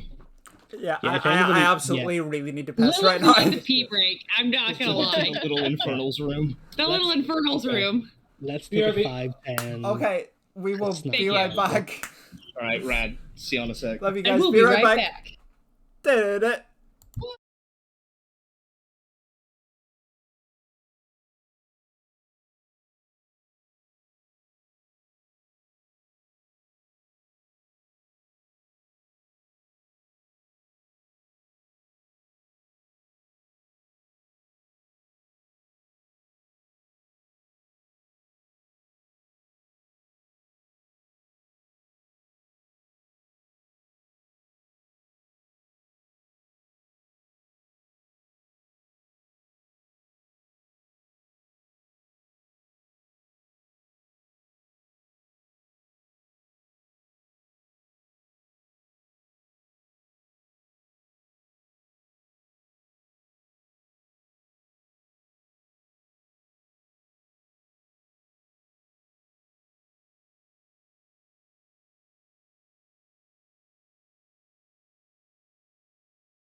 And we are back. Greetings, adventurers of the realms. This is Inquisitor Uriel Sabrathan. Wait a sec. Wait a damn minute. Wait a damn minute. Welcome back, adventurers. This is Larry the Cable Guy. Cucumber. And Bob the tomato. So yes, we're not even going to mess about. We're not going to do recaps. You've been here, you've been queer, you know what we're about. We're going to get straight into the fight. If everybody is ready, if everybody has their water, if everybody has their energy, if everybody has whatever they need, Kronk, you're top of the round. Let's go, boy. All right. Kronk is... Unfortunately, there's no tractors for this fight. Oh, you still haven't seen? Okay, never mind. I haven't seen what? Oh, no, nothing. Uh-oh. Is there a fucking tractor at SummerSlam? Oh. Brock. He fucking would bring in a goddamn... Anyway, God, I need to watch SummerSlam. That's what I'm doing tonight. Okay, sorry, now I'm super distracted. Fuck. When I hit somebody with an improvised weapon, am I still allowed to attempt to pin afterwards? You are indeed, it's an attack. Okay. Then this is what I would like to do. Kronk is upset that the spear to the chest seems to have not worked, so he's going to take the ballista and lift it over his head and just fucking smash it over the head of this chimera thing. Okay, yeah, that's just going to be a normal attack. Mm-hmm. I have Tavern Brawler's Strike, I imagine would be... Yeah. Okay. But then damage-wise, I'm going to say it's going to be... a D12 plus your strength. Okay. 21 to hit? 21 hits. Okay. You said D12? Yes, D12 plus your strength. Okay. That's 8 plus 5, 13. 13 points of damage as you bring up this wooden ballista and bring it smashing down onto the elf form, and you watch it crumple almost like a cartoon accordion, but just return back to its upright form as if the bones that were smashed just return. So I use that to kind of try to gauge, all right, that's how this thing moves, to try to see the best way for me to grapple. So after the attack, I want to see if I can grapple as the bonus action, right? Yes. So I'm going to try to get on its back and pin both of its arms in the crooks of my legs and get kind of like a sleeper hold around its neck. First of all, to do the grapple, please make your athletics check. Okay. Oh, gravy. 12. But with an 18, as you begin to climb up on its back, the scorpion tail kind of comes up and swipes you off. You don't take any damage, but you don't manage to grapple it.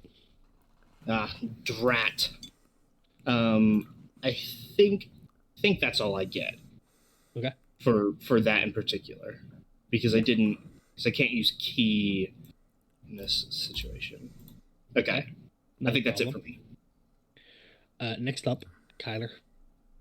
So Kyler is going to wait. Let me just calculate movement real quick.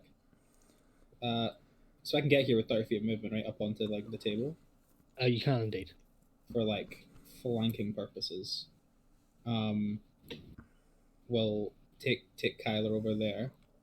Okay. It's not very sporting for Kyler, but he's gonna run a hand along Trina and then go for a classic jabbing attack towards the center mass, where the human body meets the animal body.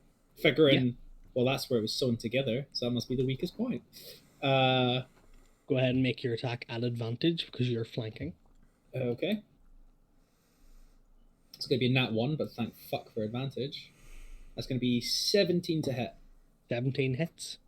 Cool. In that case, Kyler's going to go, I really don't like this one, and run a hand up Trina. And as he does, like, twist and corkscrew for, like, the normal sort of watery, radiant light smite to hit for smite damage at first level, which is 2d8.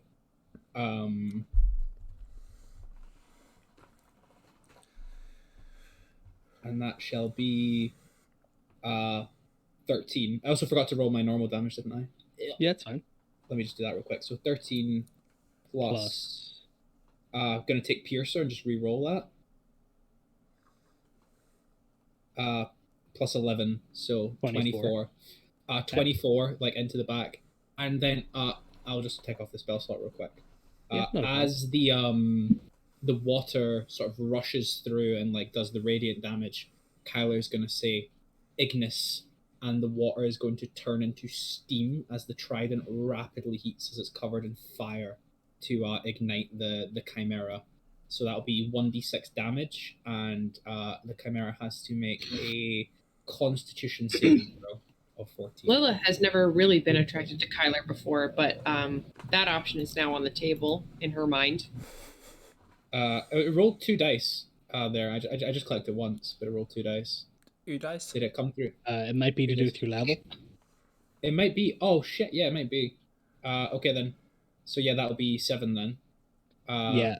So that's 7 points of damage. 7 points of fire damage, and then it's got to make a con save of 14. Yeah, it got a natural 20, so... Yeah, it'll pass then. Otherwise, it was going to be set on fire. Alas. No. So how much is that? 31 points of damage. 31, we'll take it. And then Kyler will drop into, like, ready, and I'll pass turn there. Okay, not a problem. You pass the turn to the Chimera, who is immediately, as it kind of, like, turns around and looks at the surroundings, again, the dead eyes with no more intelligence nor life behind them, kind of, like, looks around, repeating, "The Aegis chapter will not forget this betrayal. The Aegis chapter will not forget this betrayal." And you watch as one of the mighty paws of the lower kind of animalistic body rises up and scratches towards you, Kronk. It is going to be an 18 to hit. Oh, my AC is 18. So that just hits. And you're going to take 6 points of slashing damage as it comes up and one of the paws just strikes across your chest. Kyler, it's going to use its scorpion tail to try and attack you from behind. Go on. It is going to be a 9 to hit. And with that miss, it's going to get annoyed and it's going to use its third attack to try and get you again. Okay. That is a 21. It'll hit. Go for damage. That is going to be 6 points of piercing damage as the scorpion. Can I use my reaction to intercept? Yeah, absolutely. That's going to be 8 points of damage negated. So it goes down to nothing as the first one misses, but it kind of curls around and goes for your back, and you kind of are used to fighting underwater creatures that have this kind of 3D perceptual movement, such as like large giant squids and stuff. So you've learned to always be ready to block from the back as you swing Trina around and knock once more this second scorpion sting out of the way and get yourself back into the ready position. It's not going to do anything else with its turn. So next up, dropping down 10 initiative points is Drazian. Question, you see for Kronk grappling, that requires a strength check, right? Kronk does an athletics or an acrobatics, and then it's versus the strength. The Chimera rolls a strength check against it. Okay, so this wouldn't work then. I was going to do enhance ability and give Kronk advantage on strength checks. I already have advantage to athletics. I just rolled really You shit. just suck. Okay, cool. I mean, it's a +7 and advantage. I rolled bad. Right. Okay. That's some GB shit. Which one of you two has lower max HP? Kronk. You sure? I have 35 now. I've got 40. Oh shit! Well, all right. Yeah, I have lower current health, but Paladins do have chunky health. Okay, what I'm going to do, because I see Kyler's taking a hefty hit, I am going to cast Enhance Ability on Kyler, and I'm going to choose Bear's Endurance. So Kyler gets advantage on Constitution checks and also gains 2d6 temporary hit points. You want to roll that, or shall I? Actually, I've just realized it's concentration. I won't be able to... Or wait, I can do spells that aren't double concentration spells, right? Yes. Actually, no, I'm going to rescind that because I won't be able to do Witch Bolt. Never mind. Right, what I'm going to do then is first bonus action, I'm going to hit him with an Eldritch Blast. That's a 17 to hit. 17 hits. Go ahead and roll your damage. That's 2 points of force damage. That's horrible. Tracy's like, I'm gonna help my friends. Just kidding. Eldritch Blast. Then for my Kyla, take this. Just kidding. For my main action, I'm going to hit him with a first level Witch Bolt because I want to check to see how this damage fares against him before I start upping the levels. Okay, go ahead. 25 to hit. Yes, that'll hit. Okay. And that is going to be 8 points of lightning damage. Yeah. Yeah, as the witch bolt kind of arcs through the air, passing over Kronk's shoulder and hits the elven form that is atop the bestial body. You watch as it does kind of spread and arc out across, sort of like a dark energy harness, and it continues to crackle and burn there across the body. In addition to that, I'm going to use my Hunter's Coat to deal it some more damage. Okay, go ahead. So I'm going to use one charge of that.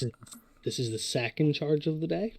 No, because I didn't actually get to hit the other guys. No, but you used it in the fight in the bar. Oh, I used it in the fight in the bar. Right, okay, cool. And items don't get long rest benefits, do they? It's like sunrise, right? Yeah, it's sunrise. Yeah. So that's going to be an extra 6 points of necrotic damage onto him. Feels okay, good, man. Not a problem. You watch as this kind of like dark energy crackles around. It does begin to like sear and burn, and you watch as the kind of skin begins to necrotize where the energy like flicks against his skin. Okay, cool. Movement wise, I'm just gonna reposition myself a bit. Yeah, that's fine. So I'm just gonna position myself over here so that if I need to rush in and like help the boys, that I'm in a decent position to do it. Not a problem at all. Is that your go then? Yeah, it's my turn. Not a problem at all. Lilith Greylock. Hold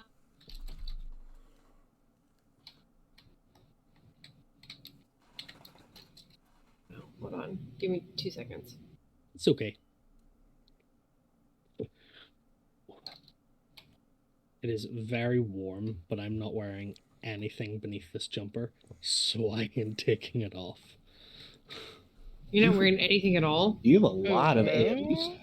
I have a what? You have a lot of AoE stuff. I know. Does Lilith care about her friends? What, do we got friendly fire? Are you within that? I mean, I guess. Oopie. It's big enough. It's 10 feet. Big. Oop. Well, rip. This is what I was going to do. So this will tell you. So this is 10 feet. That's 15. That's 5. What do you mean 5? Like around the creature? Mm-hmm. Yeah. Well, I'm not going to do that one yet. Oh, okay. I was going to start with this one, but oh, fuck yeah, do it. I think you're there. You might get hit. That's 10 feet, so that's 2 squares. So I think you should be fine. Are you sure? Oh, okay. Yeah, you can go ahead and have some mugs.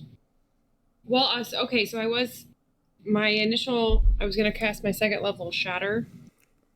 So if I cast that second level spell, then I also get to do a cantrip. Is that correct? Yes. Okay, great. Then that's what I would like to do, is cast Shatter. Okay. I hardly know her. Hey, yo. I was like, can I let it go? No. Do I just... Each creature in a 10-foot radius. Okay. A 10-foot radius sphere. Oh, 10-foot radius sphere. So are Kyler and... That big.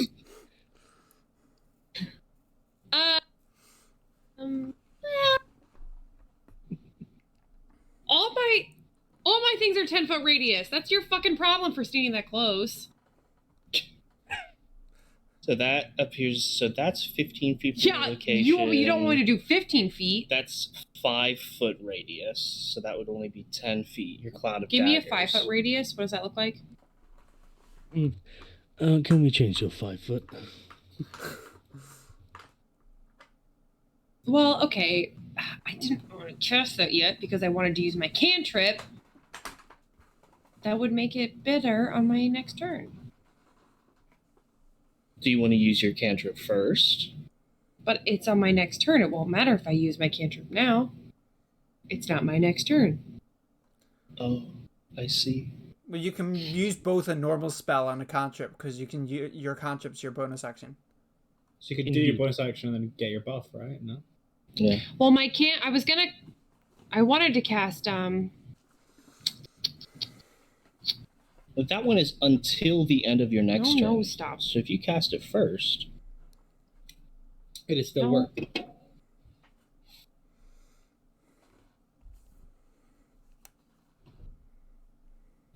No, it's a one. Then it's a. Hold on. Where'd it go?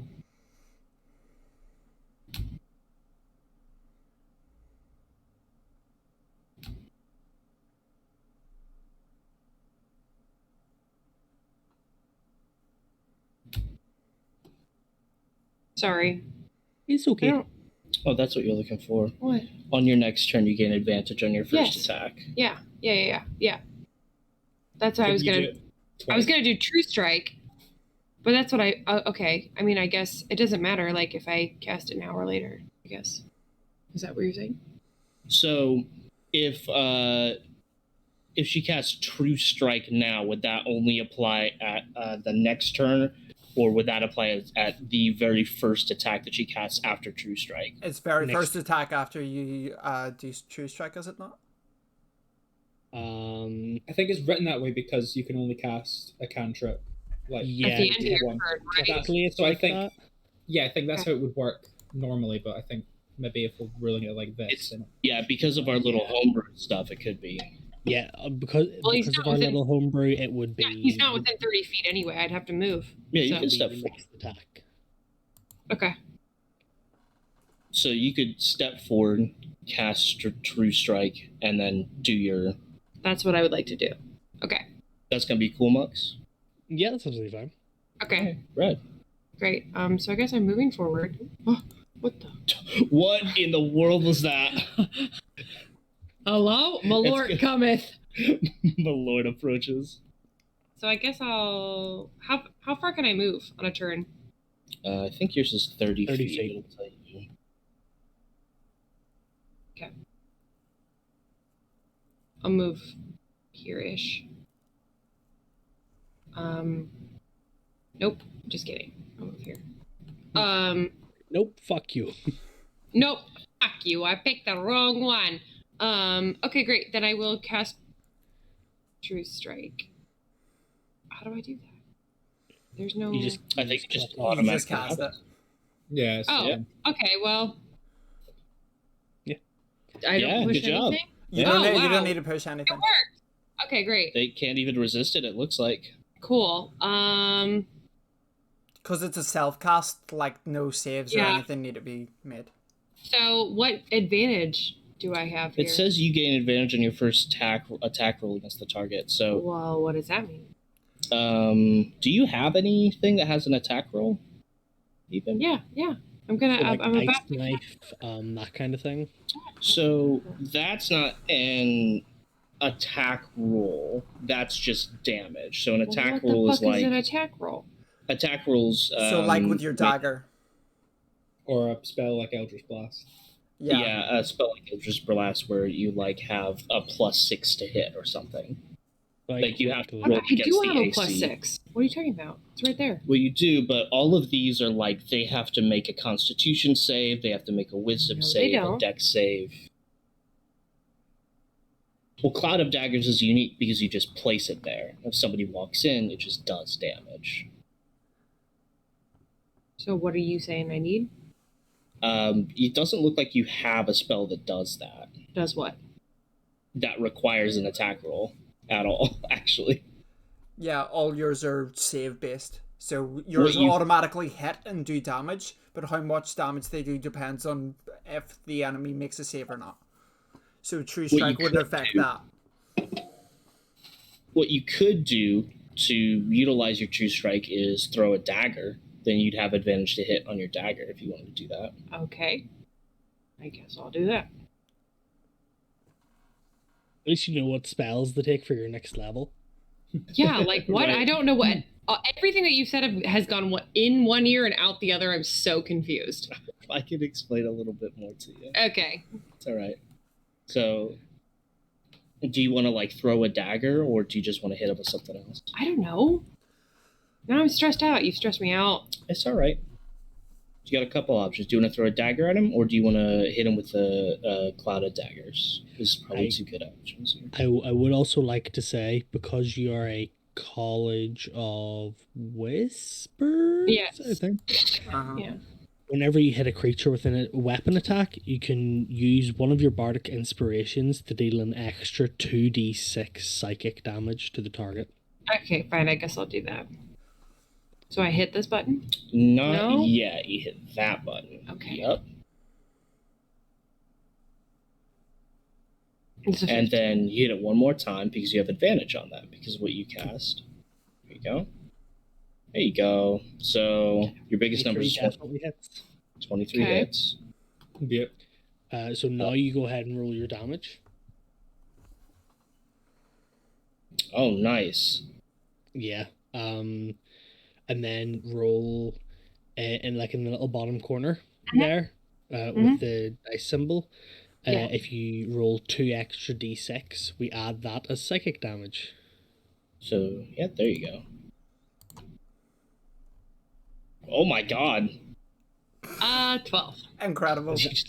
18 points of damage. Lilith being cranky and not knowing what the fuck is happening is working for her. You maxed that out. You rolled 1d4 and rolled a 4. I'm cranky because I don't know what the fuck is going on. I hate that. It's okay, baby. No, it's not. I don't know what's happening. I very quickly just need to take a blanket down to Darcy. But Kronk, as you're like facing off against this chimera, you first feel Drazian's dark bolt of energy fly past your head, followed by this kind of ornate knife that flies through the air and sinks into the chimera. What I picked up, the poison one. Oh, could I have poison damaged it? If you activated it. God damn it! But I hate this stinky game. Baby, it's okay. This game sucks. I hate it. You can do that in your next turn. Yeah, just throw a different knife. It's okay, baby. It's all right. Next up, if that is your turn, however, I guess it is. After that is Geraldine. Geraldine, while you decide your turn very quickly, I'm gonna go run down and give this to Darcy. And then I'll be back in 2 seconds. So talk about your attack plan or something while I'm not here, so that you can surprise me with it. Okay. Okay, so what I'm gonna do is I'm going to like take a taxi round to Mux's very quickly. I'll cover their eyes and then you guys just beat them up, yeah? Okay. Oh, in-game attack rise, right, okay. Cool. I'm still not over fucking, I'm gonna give a buff. Oh, I can't do as much damage, never mind. That was so funny. No, it's because Witch Bolt is what I'm using. I can essentially continuously do that, but it's concentration. So, but I can't do 2 concentration spells at the same time. You can do it with like Keen Mind, right? That's the feat. Yeah, I don't have Keen Mind though.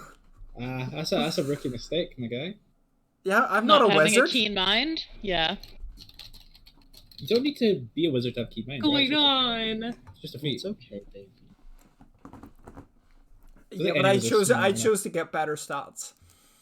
Just to get better stats, my guy. And I got the gift of the chromatic dragon as well, which I forgot about that I have that. So you've now equipped that Dagger of Venom. Okay. Yo, it's fucking Joseph in the Technicolor Dreamcoat. Hello. It was red and yellow and purple and green and ochre and peach and whatever the fuck other colors there are. Whatever the fuck other colors there are.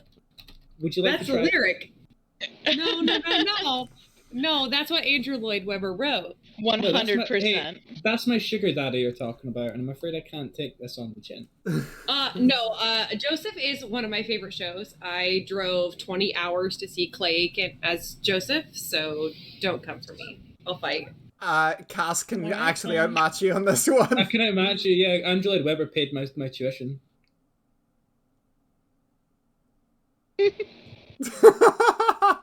Well, sorry I haven't had a chance to suck his dick hard enough. No, I was given the option, I would. It's just red and yellow and green and brown, scarlet black, ochre peach, ruby olive, violet fawn, violet gold, chocolate mauve, cream crimson, silver rose, azure lemon, russet grey, purple, white, pink, and orange and blue. Blue. Yep. That's the order. I've played that show hundreds of times. Let's go. I've only been in it twice. To be fair, I'm right. Let's okay. Geraldine, would you like to attack before you answer I'm going anymore? blind, so Joseph in the Technicolor Dreamcoat is just gray. Mux just thinks this is a shirt. Holy shit. No, Mux thinks they're wearing a fucking Juventus kit. Dancast Juventus reference, cunt. I'm gonna cast Guiding Bolt. Okay. So, yes. I'm the only one who can see you, right? And of course we're keeping with these fucking rolls. I have an inspiration that I'm gonna use. Kyle can see her. Yeah, I'm inspired. But I guess maybe it ended already. How do I do that? Do I just roll a d6? Or what is it at this level? D6? Yeah, D6. I believe so. Bard level 4 inspiration. Yes, D6. Oh. It's a 5, so a 14, 15? I can do math. 14. 15 you were right. You were right the first. Perfect. Go ahead and roll 4d6 damage. Jesus, what? Pretty chunky. 15. Yeah, 15 takes a chunk. Okay. Okay, go ahead. Sorry, so as this like dark energy is currently crackling around the beast, and as the knife like impales within its chest, from the back corner of the room where no one had been looking, this beam of energy pierces through the space like a red hot bullet and embeds itself in the chest of the elven figure, now glowing out like almost like a flare that is attached to its body as your guiding bolt shines there. Okay, and then I'm gonna use my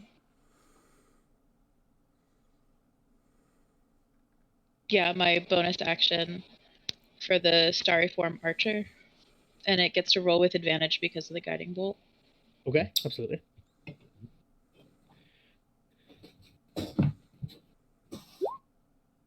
God fucking damn it. 12? 12, unfortunately, just misses. Alright. Brutal. There is a nat 1 in there, so it's not too bad. Comparatively, it's not bad. And then I'm just gonna stay where I am. Okay, not a problem. And I'm still here, but I just had a missed call that I need to take. So I'm still here, just I need to answer. Yeah, no, that's absolutely fine. Go do what you need to do. Back up at the top of the next round is Kronk. So, what is the advantage that Guiding Bolt gives? Unfortunately, it's already been used, but Guiding Bolt gives advantage on the next attack against the creature that was hit. You still get advantage from me being behind the Chimera, yes. though. So I don't think we have double advantage, right? That's like a 4E thing. Yeah, no, there's no double advantage here. Yeah. All right. Double advantage in this house. Double advantage? What are you, some kind of warlord? That's a... Double advantage sounds like my ideal Friday night. Hello. All right, then I take a look over my shoulder to see where the guiding light comes from. I see Geraldine. I go, oh, nice. And then I wind up and just clock this thing right across the jaw. Just an absolute wallop. Go ahead and roll your advantage. Yeah, go ahead and roll your attack at advantage there, my friend. All right. That is first roll's a 25. Second roll's a 16. Yeah, the 25 hits. Right. Rad. Sure? Positive? It's going to be 6 damage on that unarmed strike. Okay. And then I think I'm going to do Flurry of Blows here. Okay. My hands are actually moving incredibly fast. The webcam frame rate just can't keep up with it. It looks like you're moving backwards, like, you know, that kind of thing. That's 14 on that advantage for that Flurry of Blows hit. 14 hits. Okay. And that does another 6 damage. Maybe we could start rolling a little bit higher there. And on that particular one, I hit with a Flurry of Blows attack. I would like to try to impose a grapple. If it fails a strength saving throw, the DC's based on wisdom. I don't think it's supposed to be. I don't think that got switched around.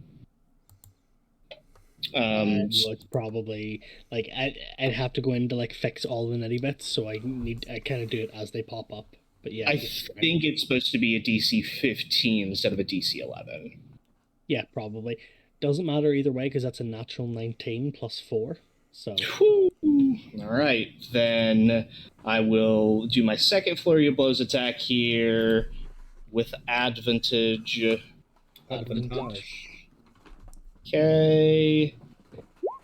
An 18. An 18 indeed hits.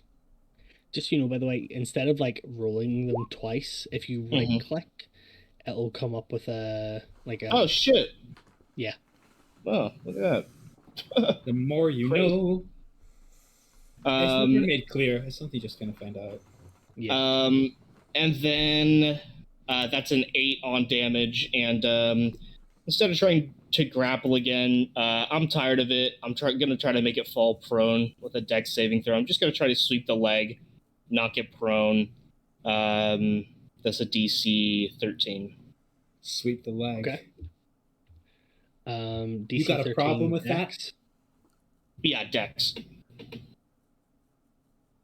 Another natural 19. Oh, come on. Okay. Is that your go? Yeah, I think that's... Because I think Flurry of Blows is bonus action, so I believe that's everything there. Next up, Kyler. So, I will say Kyler looks a little bit, not wounded, but drained of, like, energy. That's just a little thing. So, going to make a melee attack with Trina. Okay, go right ahead. With a saucy advantage. Advantage. Roll. That's going to be a 24. 24 hits. Go ahead and roll your damage. And that'll be 1d8 plus 5. That's a 4. I'm a gamble. I'm going to re-roll it. I'm going to gamble. It was not worth the gamble. It's going to be 7. But I have something planned. And I hope you'll indulge me with a little bit of RP, okay? Okay. I'm going to do a really, really serious fucking RP moment here, guys. This is what 3 years at drama school gets you, right? So, Kyler is gonna take Trina, and he said it hits, right? So Trina is now embedded, like, into the spine of this creature, and Kyler looks at it for a minute and just like says, "You know, being a paladin is kind of like looking at a mountain. My old man's at the top, and me, I'm struggling to put a rope through an ice pick. And, 3 smites is kind of my limit, and you're not wrong, that's my limit. But I couldn't call myself a hero or a triton if I let a limit stop me. I'm a paladin of the deep one, and you are an ugly fucking monster." And I'm going to use the bonus action of Channel Divinity to get a cheeky, saucy extra spell slot for a fucking Divine Smite. Absolutely, go right ahead. It's so Sailor Moon of you, and I love it. It was like... That's going to be 14 points of damage. Yo! Yeah. As the smite once more ruptures through Trina, most weapons would have broken from the internal force of this righteous divine energy traveling through them, but not Trina, not when she was forged in the underwater like lava rivers. And almost... You ever seen like a pistol shrimp whenever they punch and you watch all the water heat up immediately in front of them? That is what your smite looks like directly into the back of this creature. Beautiful. Based. Is that your go? I'm afraid it is, yeah. Even the most mind-broken, desolate, primal creatures know when they are losing. And in those moments, they know to use the thing that is the most dangerous. So, Kyler, you still have your reaction, so if you would like to, and you're more than welcome to, you can take an attack of opportunity, as this creature is going to move just out of your... Actually, it's not, so you can't take an attack of opportunity, unfortunately. Feels bad, man. But it is going to use its... Oh, dear. Fire breath. Drazian, Lilith, and Kronk, could you all roll a dexterity saving throw for me? Are we hitting death saving throw times? This might be it. Dexterity's up there. That's going to be a natural 20. Okay. Ooh, 23. Right here? Yeah, right there. Gang.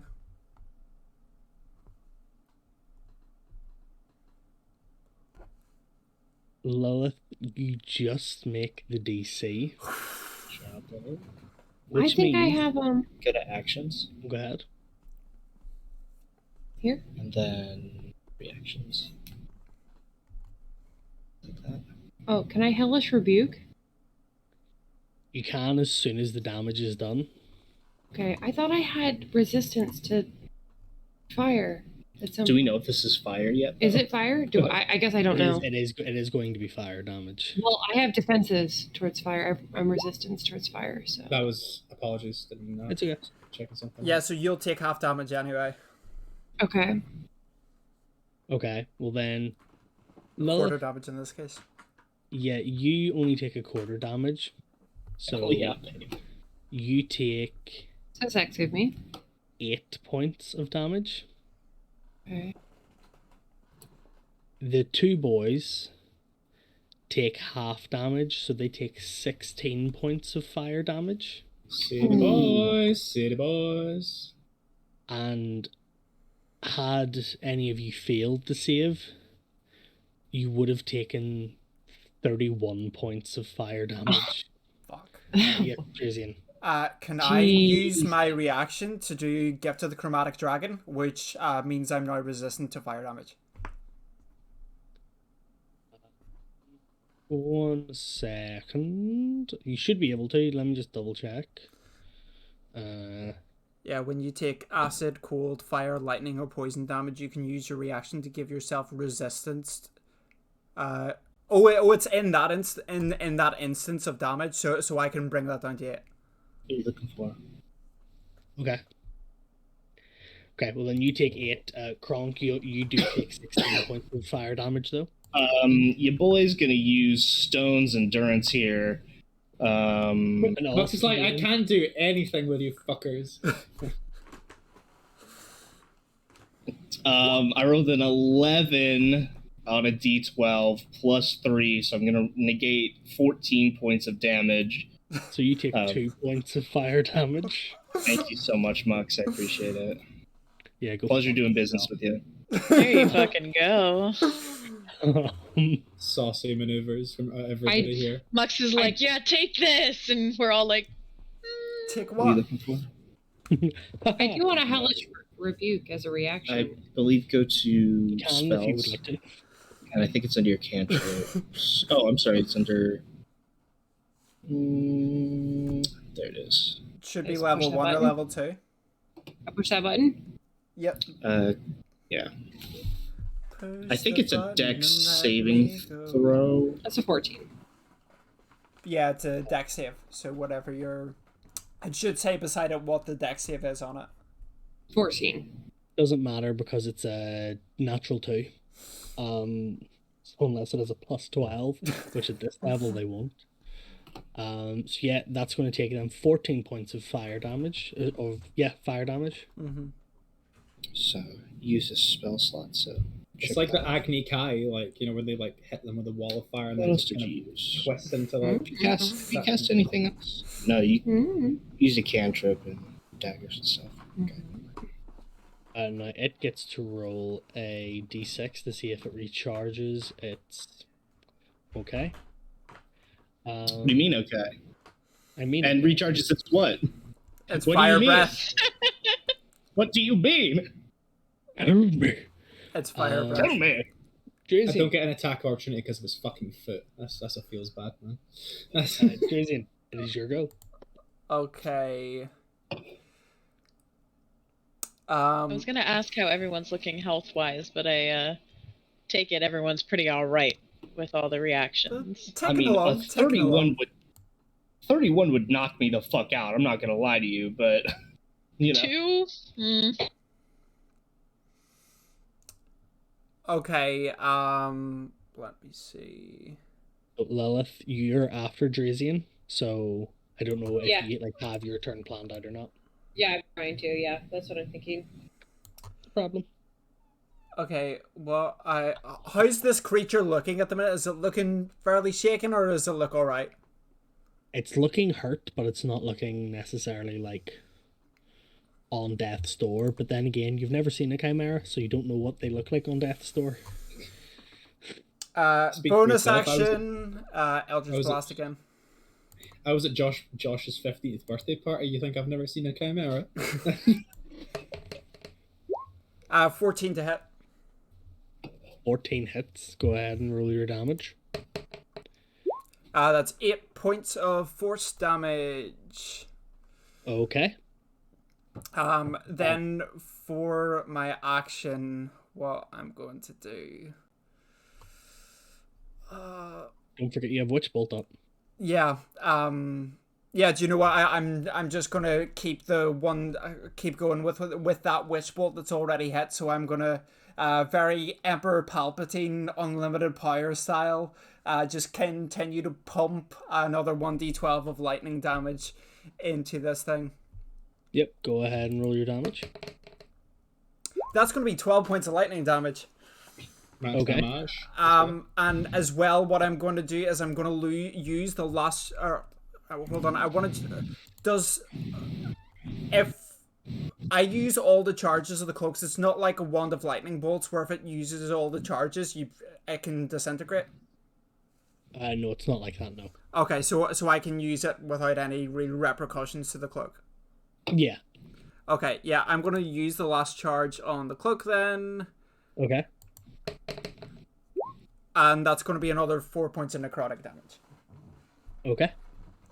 Do either of those damage types look like they're doing like normal damage to it? Look like it's damaging a bit more? They look like they're just going normal damage. It doesn't look like it's hurting it particularly more than normal or less than normal. Okay. Feel free to tell me no if I can't do this, but I know I've used action and bonus action, but can I even feel any kind of magical radiance or conductivity coming out of the sigil on the floor? Not that you can tell. No. Okay, right, cool. Actually, oh no, okay. I thought Hunter's coat took a reaction, and I was going to say you've already used a reaction, but no, it doesn't. No. Okay. The next up is Lilith. Me. Okay. Well, I'm gonna move back. Okay. I think that sounds fun. I'm gonna hold on. Wait, did it work from that corner? Yep. Okay, great. I'm gonna move all the way back to this corner because I don't want to be this close to this fucking thing. Okay. And by that I mean Crunk. No, I'm just kidding. Thanks, babe. You're welcome. Did I say which one first? This one first. I'm gonna do Cloud. Yeah. I'm gonna do Cloud of Daggers. Okay. Around this boy. Hope y'all not in it. If you are, that's your own fault. Okay. Mux, I meant to move down parallel to the table. I moved it, but I don't know why I moved it back. Am I okay to move down there? Yeah, that's fine. Cool. Sorry, I don't know why I moved it back. It's okay. That is the space for Cloud of Daggers. Okay. I would like to cast that, so I'm going to click this little button. Not a problem. 10. Not a great roll, but I'll take it. Well, it's on a D4, so you rolled every number on a D4. That's funny, actually. I'm so glad that you're humored. Yeah, you got it, babe. Yeah. 4, 3, 1. And then I was gonna cast Vicious Mockery also as a cantrip. Yeah, go right ahead. Just a 2. Needs to roll a wisdom saving throw. Doesn't succeed with the natural 3. So yeah, it takes the 2 points of damage. There we go. Okay. Anything else you would like to do, or is that your turn? That's my turn. Not a problem at all. Geraldine Boulevard. I'm going to do Guiding Bolt again. Okay, go ahead. It's the luminous arrows from Minecraft. 19 will definitely hit.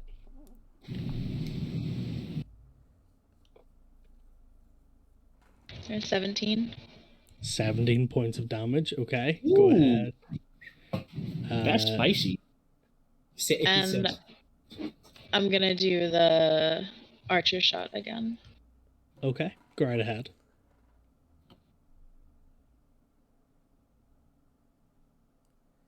$12 again. Doesn't hit. 12 doesn't hit, but it's okay because Geraldine Boulevard, with your 17 points of damage, how do you kill the Chimera? Wait, okay.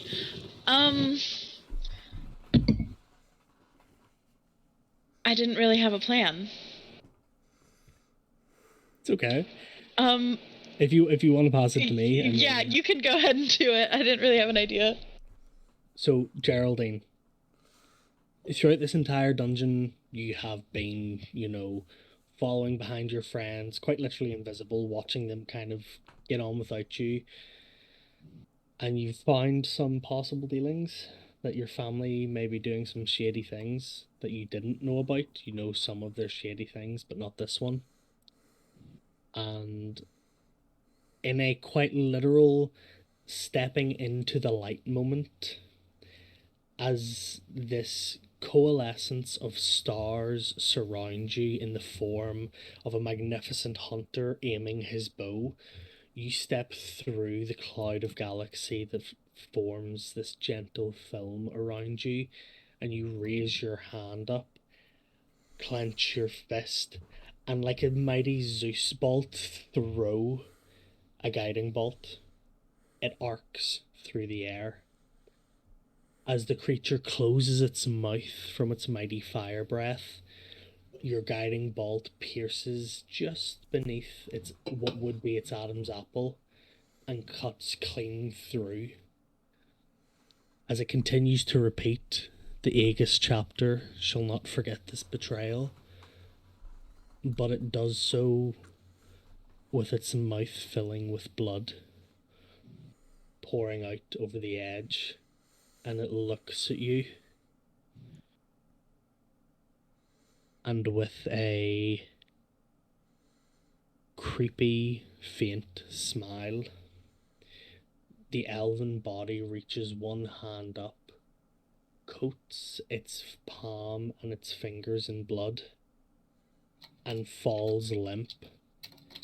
The blood-covered hand landing directly onto the sigil of Tiamat on the floor. You watch as the blood begins to pour out and fill the gaps, but what would once possibly be a summoning to the Mother of Dragons, your guiding bolt and its remnant of energies sparks across and cleanses the fine dust that leaves this marking on the floor. As a distant, ethereal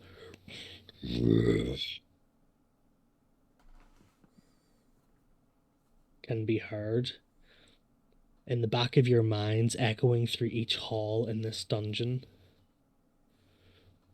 the Chimera falls dead. The object that you're here for on the table within your grasp. And Geraldine Boulevard, returning to the view of her friends, with a shit-eating grin and a petty nod of the head of, guess you guys needed me after all. Good timing. Yep. And I guess that's that on that. And with that, as the Chimera falls dead, we're going to call it a night because it is 1:45 in the morning here. But congratulations, folks, on killing the Chimera, and even more congratulations on leveling up to level 5. Yes, we win these. So, between this session and the next, feel free to take your level. If any of you want any ideas of what to do, feel free to consult myself, Cass, Eli, Kat, whoever. If any of you would like to approach me about a specific idea, feel free to. But well done, guys. That Chimera was planned to be a hard boss fight, but you guys handled it excellently. And believe me, see, using those resistances and using that stone's endurance to channel down that fire attack, that was planned to like put 3 of you on death's door, so you were all in a panic, but you all just went, no. I don't think so. We really just negated, like, you were like, I'll take a quarter of that damage, don't worry. And Eli was like, yeah, I'll also do that. And I was like, I'll go ahead and just take 2 damage, please. I still have a gun I haven't used, by the way. Yeah, that was, I mean, you could have.